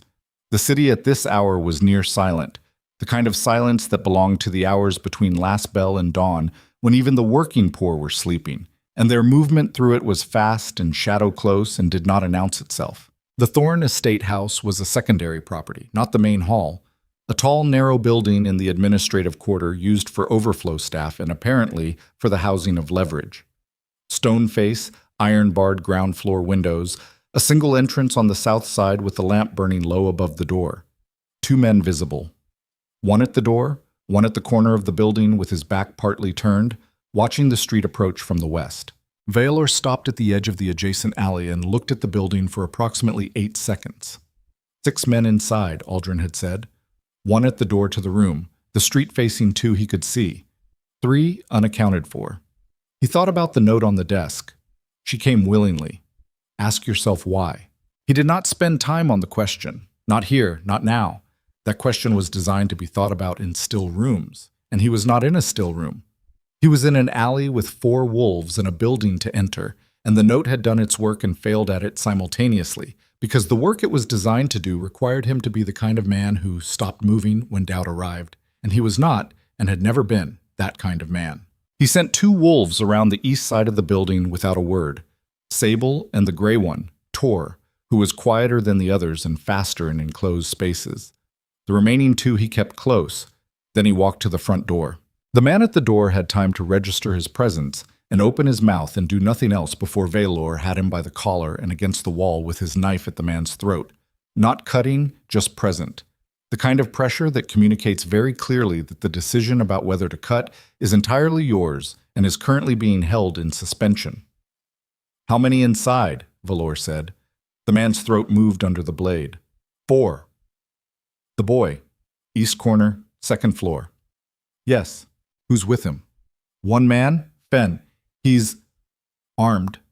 Yes. If Fen hears something he doesn't like, what does he do? The man's eyes moved. That was the answer. Vailor hit him once, efficiently, the specific way you end a conversation without ending the person, and lowered him to the ground and stepped over him and went inside. The ground floor was empty and lit by a single lamp on a hook near the stairs. He took the stairs fast and quiet, which was a combination that required the kind of physical control that came from years of operating in spaces where noise was a different kind of weapon than silence. His boots on the stone were almost nothing. Almost. The man at the top of the stairs heard him anyway.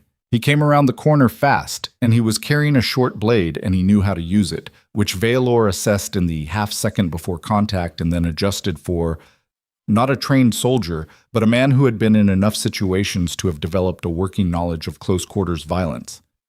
That was the more dangerous kind in some ways. Soldiers had patterns. Experienced thugs had improvisation. They hit the corridor wall together, and the man's blade caught Vailor across the left forearm. Not deep, not in anything structural, but the kind of cut that announced itself with a sharp, specific pain, and then settled into a burn that was going to be present for the rest of the night, whether he acknowledged it or not. He put the man down with 2 strikes and kept moving. East corner room, 1 door. The guard in front of it heard the corridor noise and was standing with his hand on his weapon when Vailor came around the turn, and he was making the calculation that men in his position made, the one where you weighed the pay rate against the specific quality of what was walking toward you. and Vailor could see the calculation happening and could see the moment it resolved, which was when the man stepped to the side and put his hands open and visible at his waist. Smart. Vailor opened the door. The boy was on a cot against the wall, wrists bound with a rope that had enough slack to sit but not enough to move freely. He was 15, which meant he was the age where fear and attempted dignity were in constant difficult negotiation with each other, and both were visible in his face when he looked up and saw the king of Dravor standing in the doorway with blood on his forearm. "You're Aldrin's son," Vailor said. "Yes, sir." "Can you walk?" "Yes, sir." "Then get up." He cut the rope, got the boy on his feet, and moved back through the corridor with one hand on the boy's shoulder, not pushing, just maintaining contact, the way you maintained contact with someone who needed to know there was a direction to move toward. The two remaining wolves were inside by the time they reached the ground floor, having come through whatever access point wolves found when they were motivated, and the east corner guard was sitting against the wall with his hands still visible, which Vailor noted as a choice that had likely saved the man a significant amount of future difficulty. Outside, into the alley. The boy was breathing hard but moving without help, which was all that was required.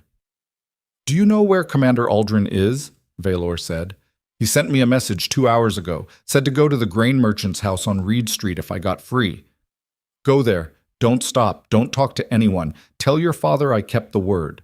The boy looked at him for a moment, the specific look of someone young enough that the gap between what they expected the world to be and what they had just experienced had not yet closed into scar tissue. Then he ran. Vailor stood in the alley for a moment and felt the cut on his forearm and breathed and let the next thing assemble itself. He was out of the careful options. He had been out of them since the North guest quarters.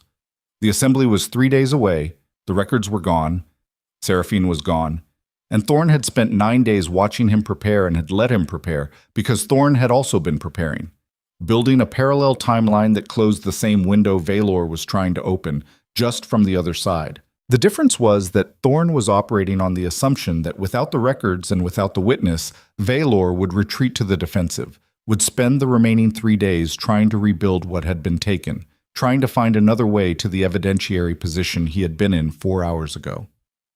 Thorn did not know him as well as he thought he did. He went back to the Citadel at a walk and went directly to the main hall. It was 3 hours before dawn. The hall was empty and lit by the low overnight torches, their light amber and unsteady against the stone columns and the high ceiling and the floor that a servant woman had been polishing for 3 years before she was moved to floor scrubbing as a message from men who understood that access to documents was a form of power and had wanted her away from it. He stood in the center of the hall and looked at the throne and thought about what the Winter Assembly was, not the procedure of it, the meaning of it. 300 years of Draven rule had produced a specific relationship between the crown and the court, a relationship built on the theater of legitimacy, on the understanding that the assembly was the moment when the empire reaffirmed its own coherence, when the nobility and the council and the military representatives gathered in the same room, and the king stood in front of them, and the unspoken agreement between power and the people who legitimized power was renewed for another year. Thorn understood this. He had built his entire play around it.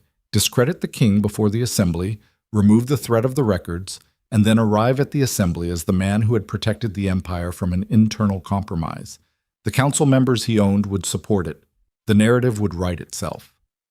Vailor thought about what it would take to make that impossible, not to outmaneuver the narrative, to replace it entirely, to walk into the assembly with something Thorn could not reframe, could not rebut, could not dismiss, not because of documents, but because of the undeniable present reality of a king who had already decided what he stood for and was standing there in front of the entire court, standing for it. The records mattered. They were evidence, and without them, the legal case was significantly weaker. But Thorn had made a calculation error, the kind that came from spending too much time with men who believed that power was entirely about documentation and position. He had taken the papers. He had not taken the king, and a king who showed up at the assembly and placed a servant woman publicly beside the throne in front of 300 witnesses before any accusation could be framed, a king who named the corruption himself from the throne with his own voice and dared the court to call him wrong, was not a king who could be framed as compromised. He was a king who had already made his position visible. That was the play, not the one he had been building, the one Thorn had forced him into. He left the hall and went to find what Thorn had not taken. He found her at dawn, which was not where or how he had expected to find her. Not in an estate house, not in a council facility. In the lower archive room, which was the last place anyone would look because it was the place where this had started, and because it was still a working archive with staff access during business hours, and because the people who had taken her had not understood, as Veilor had not initially understood, that Seraphine Vale's relationship to that building was not the relationship of a prisoner to a location, but the relationship of a person to the place they understood better than anyone else in it. She was behind the secondary filing stack in the back corner of the room, the section that held records going back 40 years that no one had reason to access, crouched in the gap between the cabinet and the stone wall with the records. Not all of them, but a significant portion, the most critical cross-reference documents, rolled tight and bound with the cord she had pulled from the filing cabinet drawer, pressed to her chest and Kael's sedation-heavy head in her lap. She looked up when Veilor came through the door, and her face had the specific quality of a person who has spent several hours in a very small, dark space doing the mental work of staying functional and is now looking at the thing that determines whether that work was sufficient. "You found the boy," she said. She said it without asking because something in his face told her. "He's safe." He crossed the room and crouched in front of her. "How did you get out?" "Finch came for the records. He had the key, which confirmed what you'd said about him. He had 2 men, and he knew the room well enough to go directly to the desk." She paused. "He didn't know about the secondary stack. I was already here." "You moved the records before he arrived." "I moved the records 2 hours after you left on the 6th day." She met his eyes. "I didn't tell you because I didn't want to tell anyone where they were until I understood who was watching." He looked at her for a moment. The note surfaced in his mind. She came willingly, and he understood now what it had been designed to make him doubt, and what the doubt would have cost him if he had let it. "The note they left," he said. "I know about the note." Her voice was level. "Finch talked while he was searching. He enjoys talking. He said it was meant to. He said Thorn wanted you thinking about me instead of thinking about the next move. It didn't work." "I know," she said. "You're here." Kael lifted his head slightly. The sedation was wearing. His pale eyes found Veilor's and then found Seraphine's, and he lay back down again with the resigned dignity of a wolf who has had an extremely difficult night and is reserving further judgment. Veilor put his hand on Kael's flank for a moment. Then he stood and looked at the records in Seraphine's arms. "The assembly is in 3 days," he said. "I know. I'm going to stand you beside the throne." She was quiet for a moment. "I know," she said again. "Whatever comes after that. I've known what comes after that since the first night you read those papers." She stood, carefully, shifting Kael's head and rising with the controlled movement of someone who has been in a cramped position for hours and is not going to perform the discomfort of it. "I've known since before that. I've known since the wolves sat down in the corridor." He looked at her. In the early light coming through the archive room's single high window, the gray-green of her eyes was clear, and the scar on her wrist caught the light, and there was hay dust in her hair from somewhere and a scrape along her jaw he hadn't seen before.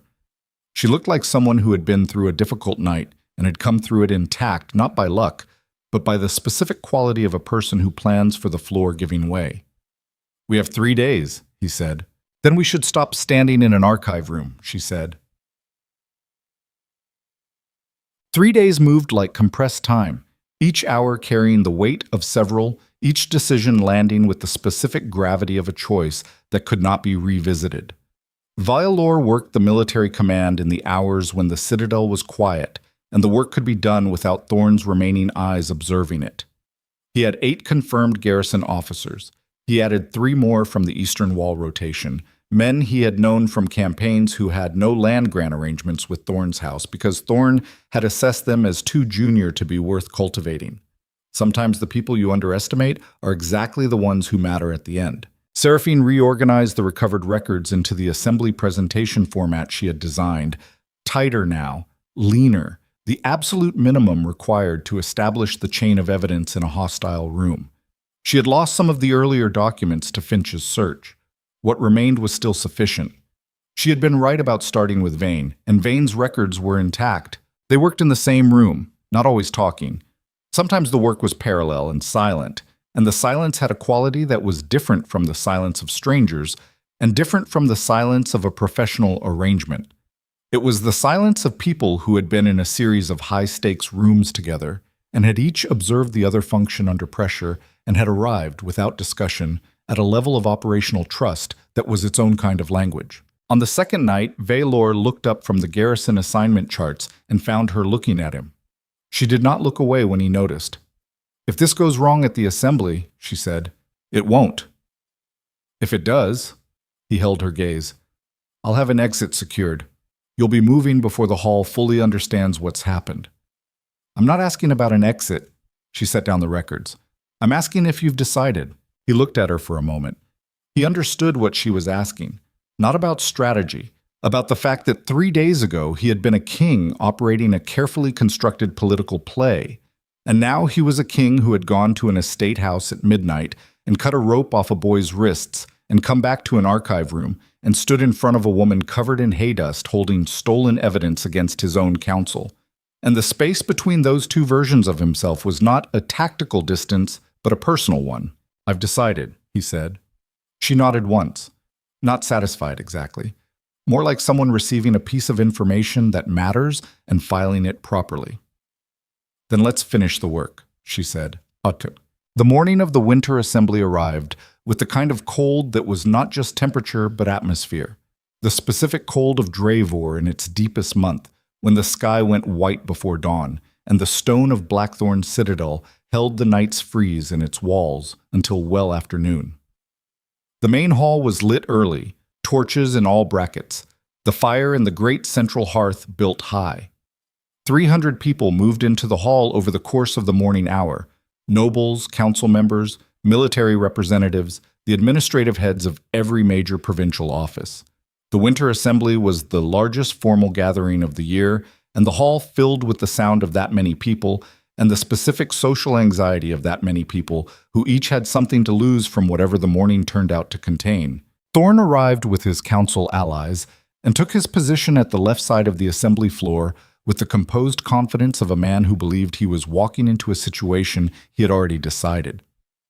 He was dressed formally, house colors sharp, and he carried himself with the specific authority of someone who had spent 50 years learning exactly how much space to take up in a room to communicate that he owned the room's future.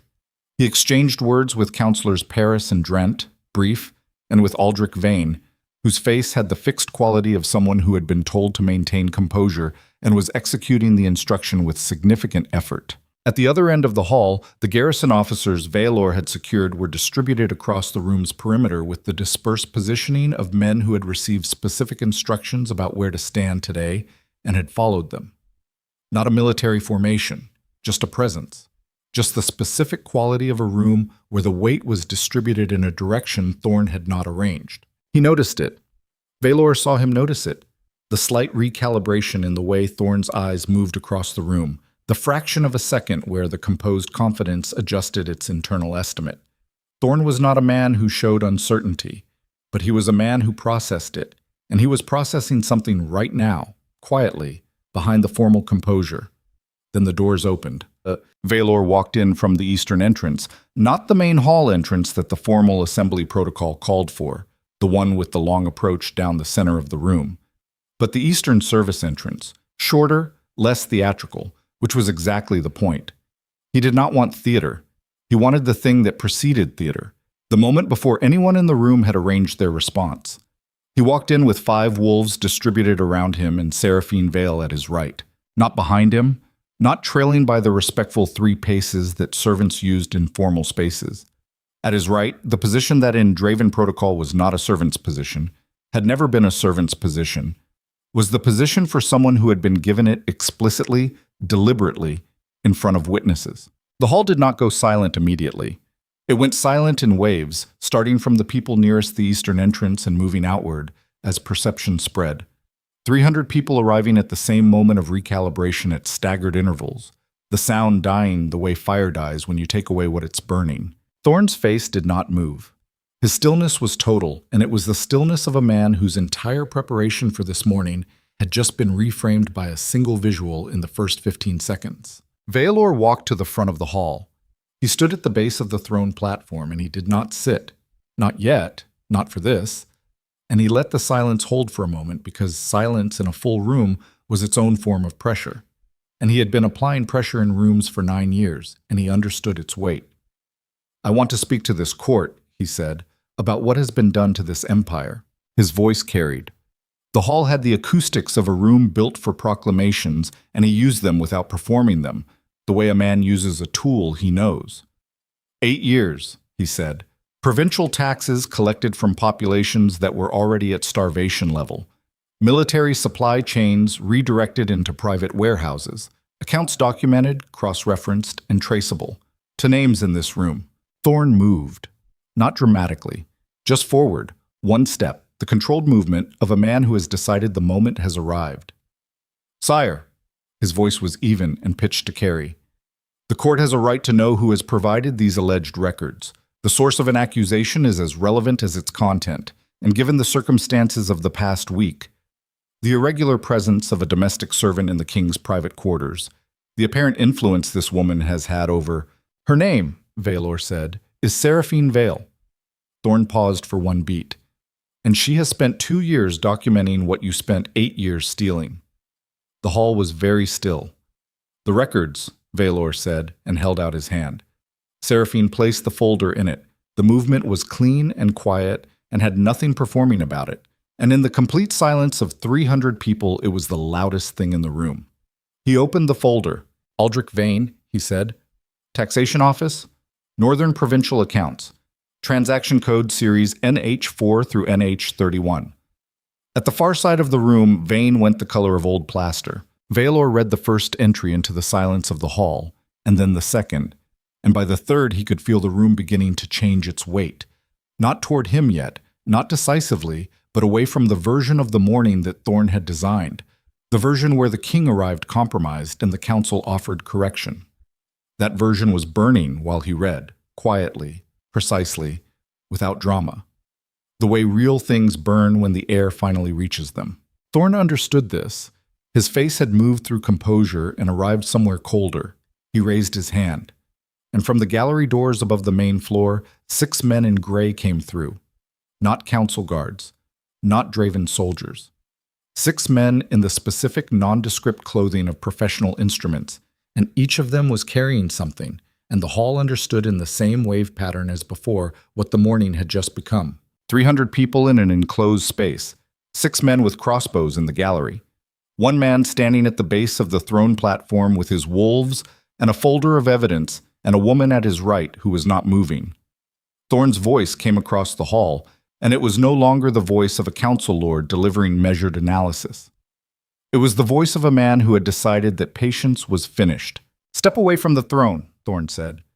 "Step away from the throne, and we can discuss the terms of a transition that preserves—" "There are no terms," Valor said. "The men in the gallery, I see them." "Then you understand the position you're in." He did understand it. 300 witnesses, 6 crossbows. His garrison officers at the perimeter with weapons not yet drawn, because drawing weapons in the assembly hall in front of 300 people was the action that turned a political crisis into a confirmed coup, and Thorn needed those 300 witnesses to see a handover, not a coup. The crossbows were pressure. They were designed to make him move without requiring them to fire. He looked at Seraphine. She was looking at the gallery with the steady attention of someone who had already calculated the vectors and arrived at their own conclusions. She looked at him. "The folder," she said quietly. He looked at her. "There's a second copy," she said. He stared at her for 1 second. "Where?" he said. "Distributed," she said, 3 days ago, to the people I spoke to." She met his eyes with the complete steadiness of a woman who had been planning for the floor to give way for 2 years and had planned for this specific floor. "Every administrative clerk I talked to last week, every junior council staffer, with a reason to want this seen. I gave them each a section. I told them to hold it until the assembly and then pass it to the nearest officer if anything went wrong." A pause. "It's already in this room." The gallery men had their weapons raised. Thorn's voice came sharp across the hall. Last warning. Valor looked at the gallery. He looked at his garrison officers at the perimeter, who were looking at him, waiting, hands at their sides. He looked at the council members who owned Thorn, Paris, and Drent, and Vane, and he looked at the faces of the 280 people in this room who did not own to anyone and were watching a king stand at the base of his throne and decide what kind of man he was going to be in the next 10 seconds. He had nothing left to calculate. The calculation was finished. He looked at his garrison officers and gave the only order that remained. Now, he said. The room erupted. The gallery men fired. 2 bolts hit the air above the throne platform, aimed high, warning shots, because they were not yet ready to fire into a crowd of 300 nobles with witnesses. And the sound of them was enormous in the enclosed space, the crack of release and the thud of impact in the stone above the throne, and 300 people reacted to the sound the way 300 people react to violence in enclosed spaces. But Vialor was already moving, not toward an exit, not back. Forward, across the assembly floor, toward Mylik Thorn, with Kael hitting the floor in front of him at full sprint and clearing the space between the Lord and the King by the shortest path available, because this was the thing Thorn had not planned for, a king who was no longer operating within the political theater of the assembly, no longer managing the room, no longer trying to win the argument, a king who had decided the only remaining conversation happened at close range. Thorn pulled the blade he had been carrying under his formal coat, a short, heavy blade, a practical blade, not a ceremonial weapon, and set himself with the stance of a man who had been in physical confrontations before and had survived them. And there was a moment, a single suspended moment, where the entire hall seemed to hold its breath, and the distance between them was 6 yards in closing, and the wolves were ahead, and the gallery men were reloading, and the garrison officers were moving through the crowd toward Thorn's men, and Seraphine was somewhere behind him, and the records were in the air, and the empire was burning, and 6 yards became 4, became 2. Thorn swung. Valor took the blade across his upper arm rather than his throat, which was what it had been aimed for, because he had moved inside the swing's radius instead of back from it, and the pain was immediate and complete, and he used it the way he had been taught to use pain in close quarters. Not to process, but to fuel the next motion, the one that mattered, the one that had his hand on Thorn's weapon arm and his weight driving forward and the edge of the throne platform 4 feet to their right. They hit the floor together, and the winter assembly of Dravor became the thing it would be called for the next 100 years. Not a gathering, not a ceremony, but the day the empire decided what it was made of.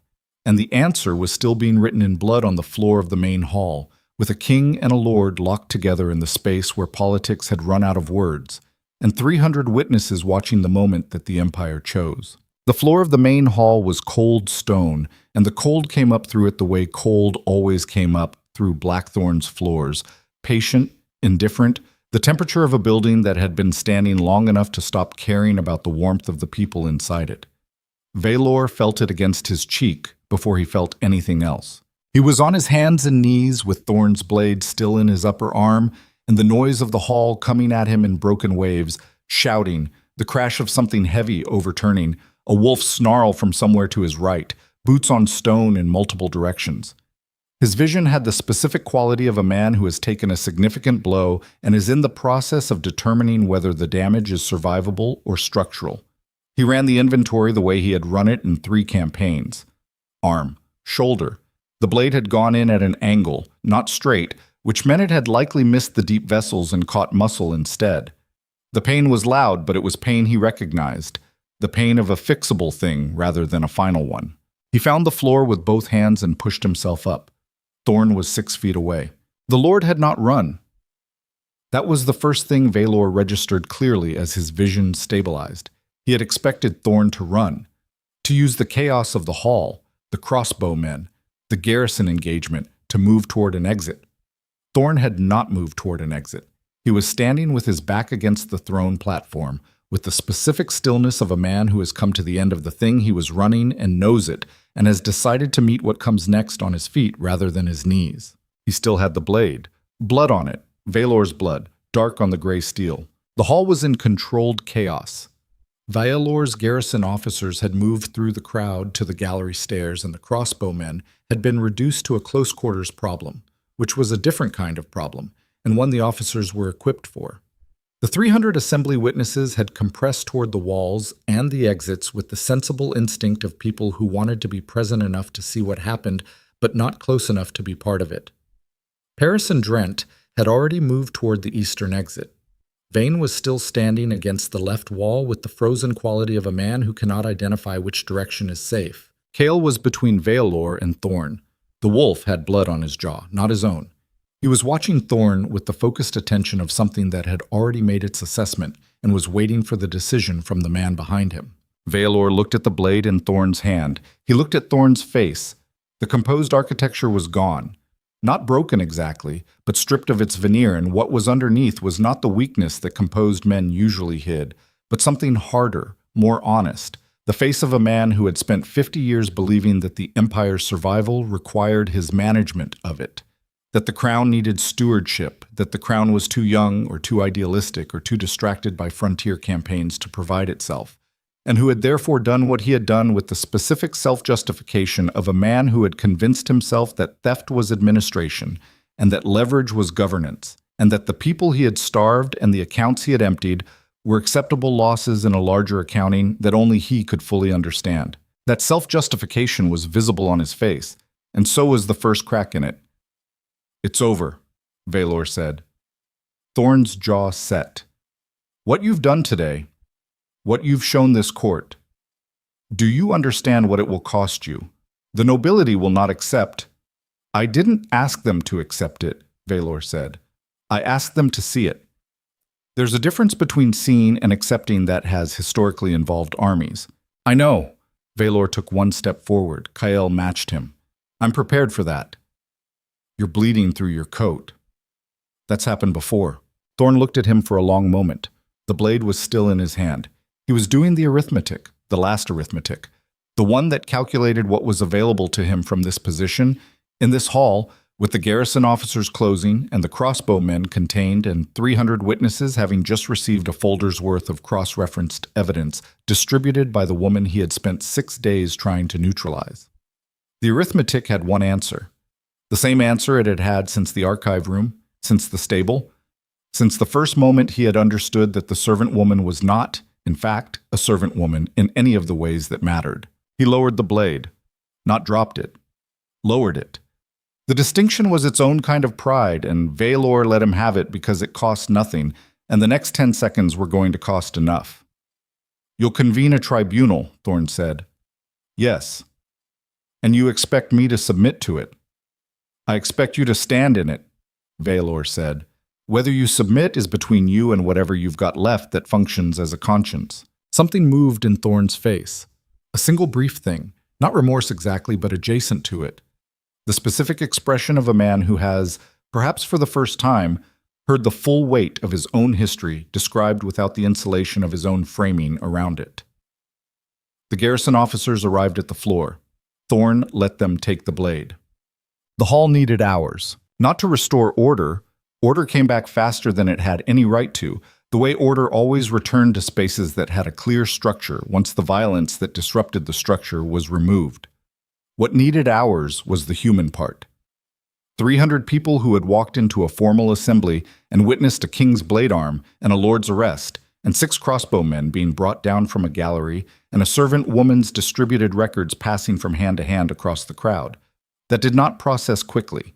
It processed in groups and in corners and in the long, specific way that a community processes the gap between the world it understood and the world it had just been shown it was actually living in. Seraphine spent the first hour in the hall, not at the front of it, not at the throne, but moving through it the way she moved through every space she had ever occupied in Blackthorn Citadel. Present, attentive, not performing anything. She answered questions when she was asked them. She directed people to the relevant sections of the distributed records. She spoke to the junior council staffers who had held sections for her and thanked them by name, specifically, and saw in their faces the expression of people who had been seen by the person they had risked something for and had found that the person was worth it. A physician came for Veilor's arm. He allowed it without particular grace, stood with his coat off and his jaw set while the blade was removed and the wound cleaned and packed. The way he handled physical damage in general, which was as an administrative problem rather than an experience.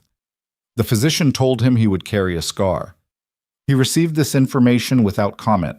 Kael sat against the wall beside him during the procedure, and when it was finished, Vialor put his hand on the wolf's head for a moment, the first extended still moment he had permitted himself in several days. He had been moving since the north guest quarters, since the moment he had found the room empty and the records gone and understood that everything he had planned was insufficient.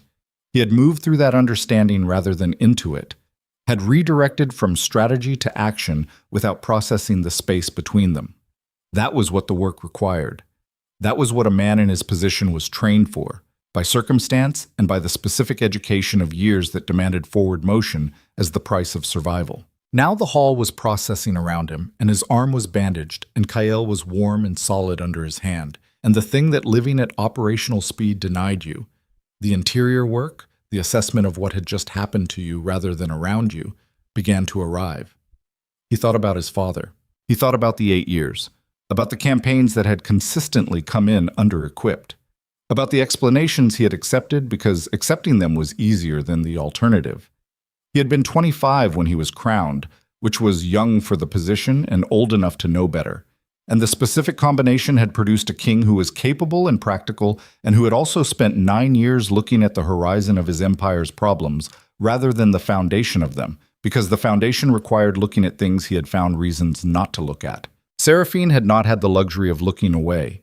She had sat in a storage room with a candle and copied documents by hand for 2 years because she was in the one position in the entire empire where looking away was not available as an option.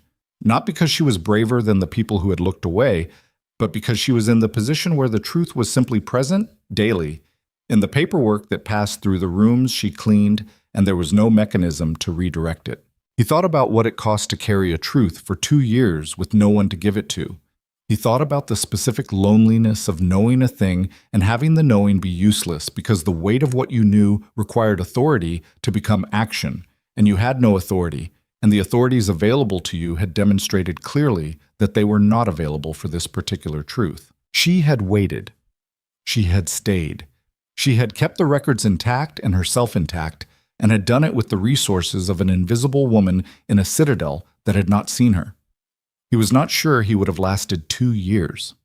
He found her in the late afternoon, when the hall had quieted to the working noise of documentation and accounts, and the specific administrative aftermath of a political rupture, clerks with ledgers, officers with orders, the machinery of an empire that does not stop needing to be administered because its administration has just been exposed as corrupt. She was at a table near the east wall with 3 of the junior staffers she had distributed the records to, working through the verification process for the tribunal documentation.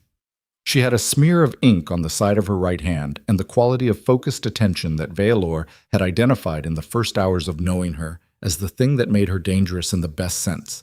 The kind of intelligence that did not announce itself but was present in everything it touched. She looked up when he approached and sent the staffers to the archive room with their section of the work. And it was not an order, but it had the quality of a direction from someone who understood that certain conversations required the room to adjust itself accordingly. When they were alone at the table, she looked at his bandaged arm.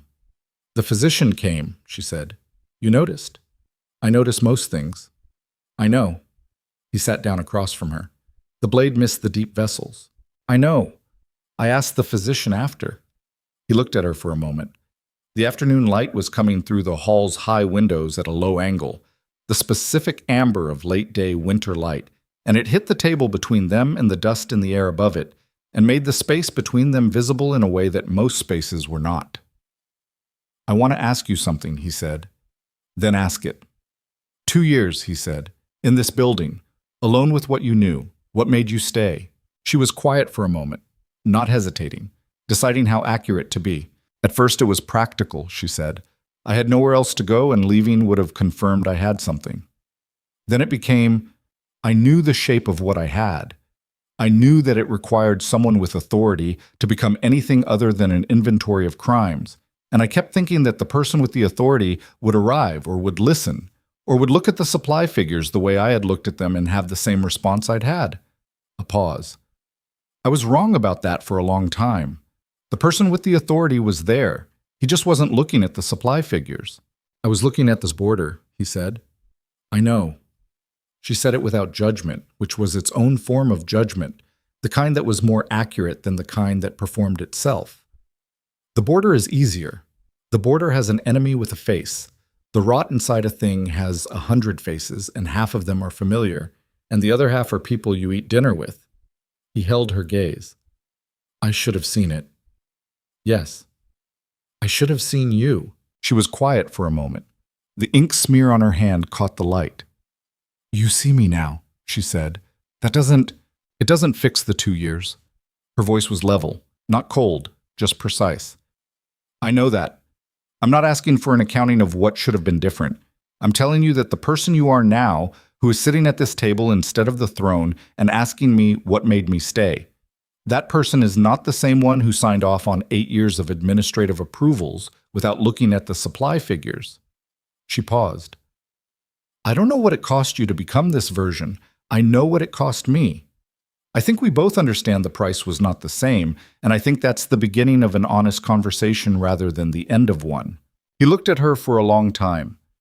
There was something in what she had just said that required a specific kind of man to receive, not the kind who deflected it with action, not the kind who absorbed it into self-condemnation and used the condemnation as its own form of looking away.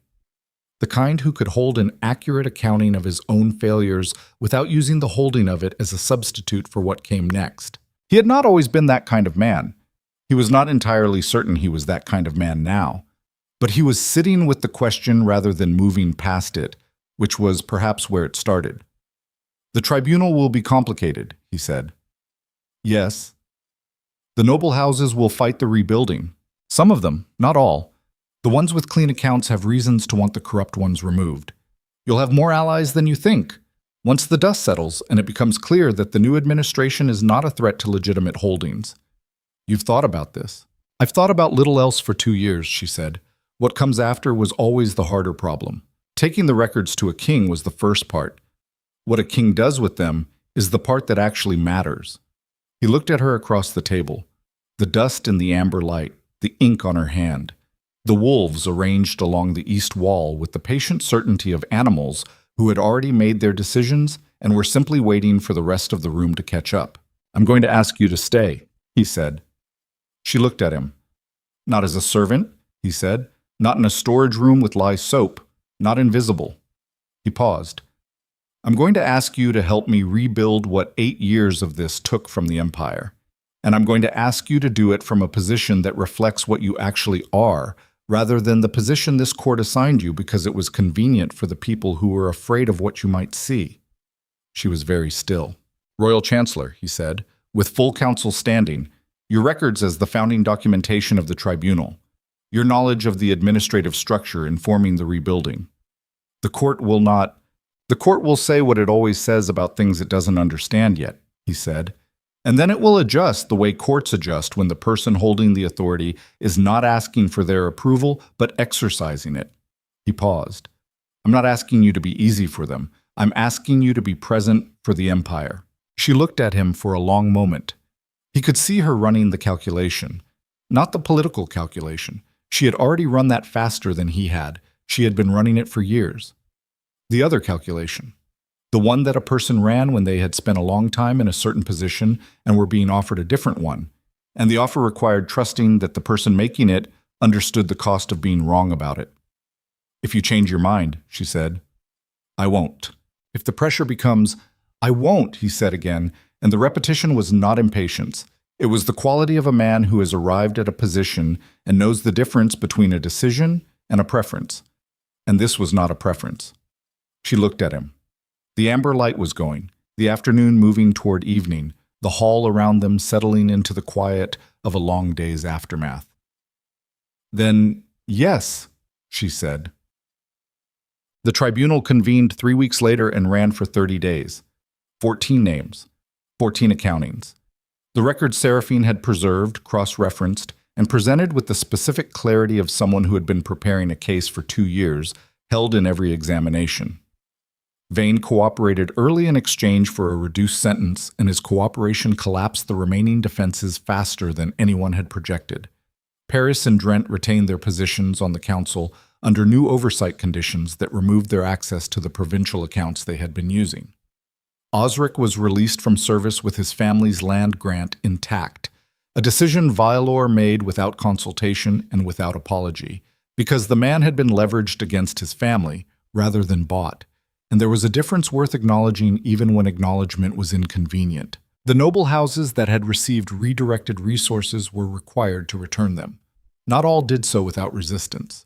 3 of them required a show of garrison force that did not escalate to violence, which was the ideal outcome. Not because violence was wrong in every context, but because the empire needed administration more than it needed more damaged infrastructure, and a noble house that had been publicly accountable was more useful as a functioning part of the system than as a smoldering example. 2 noble houses did escalate. One of them backed down after the first engagement when it became clear the garrison loyalty Vialor had built in 9 days had held and expanded in the weeks following the assembly. The other one held out for 3 weeks, and then collapsed from internal disagreement. The younger generation of the family, who had not known what the elder generation had done, refusing to continue a defense they had not chosen. Seraphine ran the documentation of all of it. She also drafted the new provincial resource allocation framework that replaced the 8-year corrupted system, working with the treasury clerks who had been junior enough to have clean records and experienced enough to understand the existing infrastructure. The framework was practical rather than elegant, and it addressed the specific failure points she had identified in 2 years of reading, not the theoretical failure points that reformers without operational knowledge tended to focus on. It was adopted in full. At the first full council session under the new structure, she sat at the council table in the seat that had been assigned to the royal chancellor position for 300 years. The council members who had been there for decades adjusted to this with varying speed and varying grace. The ones who adjusted fastest were, predictably, the ones who had been waiting for the system to be functional and had simply not had the standing to push for it themselves. The ones who adjusted slowest were the ones who had derived their position from the opacity that the corruption had provided, who had benefited not from the theft itself, but from the climate that the theft required. The climate where questions were not asked and records were not examined, and the people who saw things were moved to floor scrubbing. That climate ended with a specific and unremarkable efficiency, not because the people in it changed their values, but because the structure that had supported those values was replaced with one that didn't. The wolves did not leave. This was noted formally by 3 separate council members in the weeks following the assembly, each of whom asked, in their various registers of concern, what it meant that the Royal Shadow Pact continued to demonstrate equal attachment to both the king and the Royal Chancellor. Vialor's response to all 3 was the same, that it meant exactly what it appeared to mean, and that if the council had further questions about the Pact's judgment, they were welcome to take them up with the Pact. No further questions were raised? There was a night, 6 weeks after the assembly, when the citadel was quiet, in the way it became quiet when the worst of the aftermath had been processed, and the new structure had not yet accumulated enough accumulated crisis to require the particular quality of attention that crisis required. A calm interval, the kind that did not arrive often and did not stay long and was worth being present for. Vialor found Seraphine in the Upper East Corridor, the one that ran along the outside wall of the 3rd floor and had windows that looked north over the training grounds and beyond them to the hills. She was standing at the last window, not doing anything particular, not reading, not reviewing documents, just standing with one hand on the cold stone of the window frame and looking out at the dark. He stood beside her. Below them, the training grounds were white with new snow and empty, the outlines of the practice structures visible under the accumulation. The hills beyond the wall were the gray-white of winter distance. "I keep doing this," she said, not turning, "coming up here." "I know. I've seen you." She glanced at him sideways. "I watched the building," he said. "It's a habit." "You watched it for 9 years and missed 8 of them." "Yes," he said. "I'm watching differently now." She looked back out the window. The cold came through the glass and the stone and settled around them with the comfortable indifference of a climate that was simply what it was. "The Vane settlement clears the eastern province debt by spring," she said. "If the northern reallocation holds through planning season, the harvest deficit reversal should be visible by autumn. I read your projection. You annotated it. One correction. The mere hold figure. The Meerhold figure. You were right, she said. I recalculated. They stood in silence for a moment. Below, one of the wolves, Tor, the quiet one, crossed the training ground in the dark, moving along the perimeter at the same patient pace he used for the Eastern Wing Patrol. He passed below the window without looking up and continued on. I was 8 years old when I came to this building, Seraphine said. I remember thinking it was the largest thing I had ever seen, that the walls went up far enough that I couldn't see the top from the gate. A pause.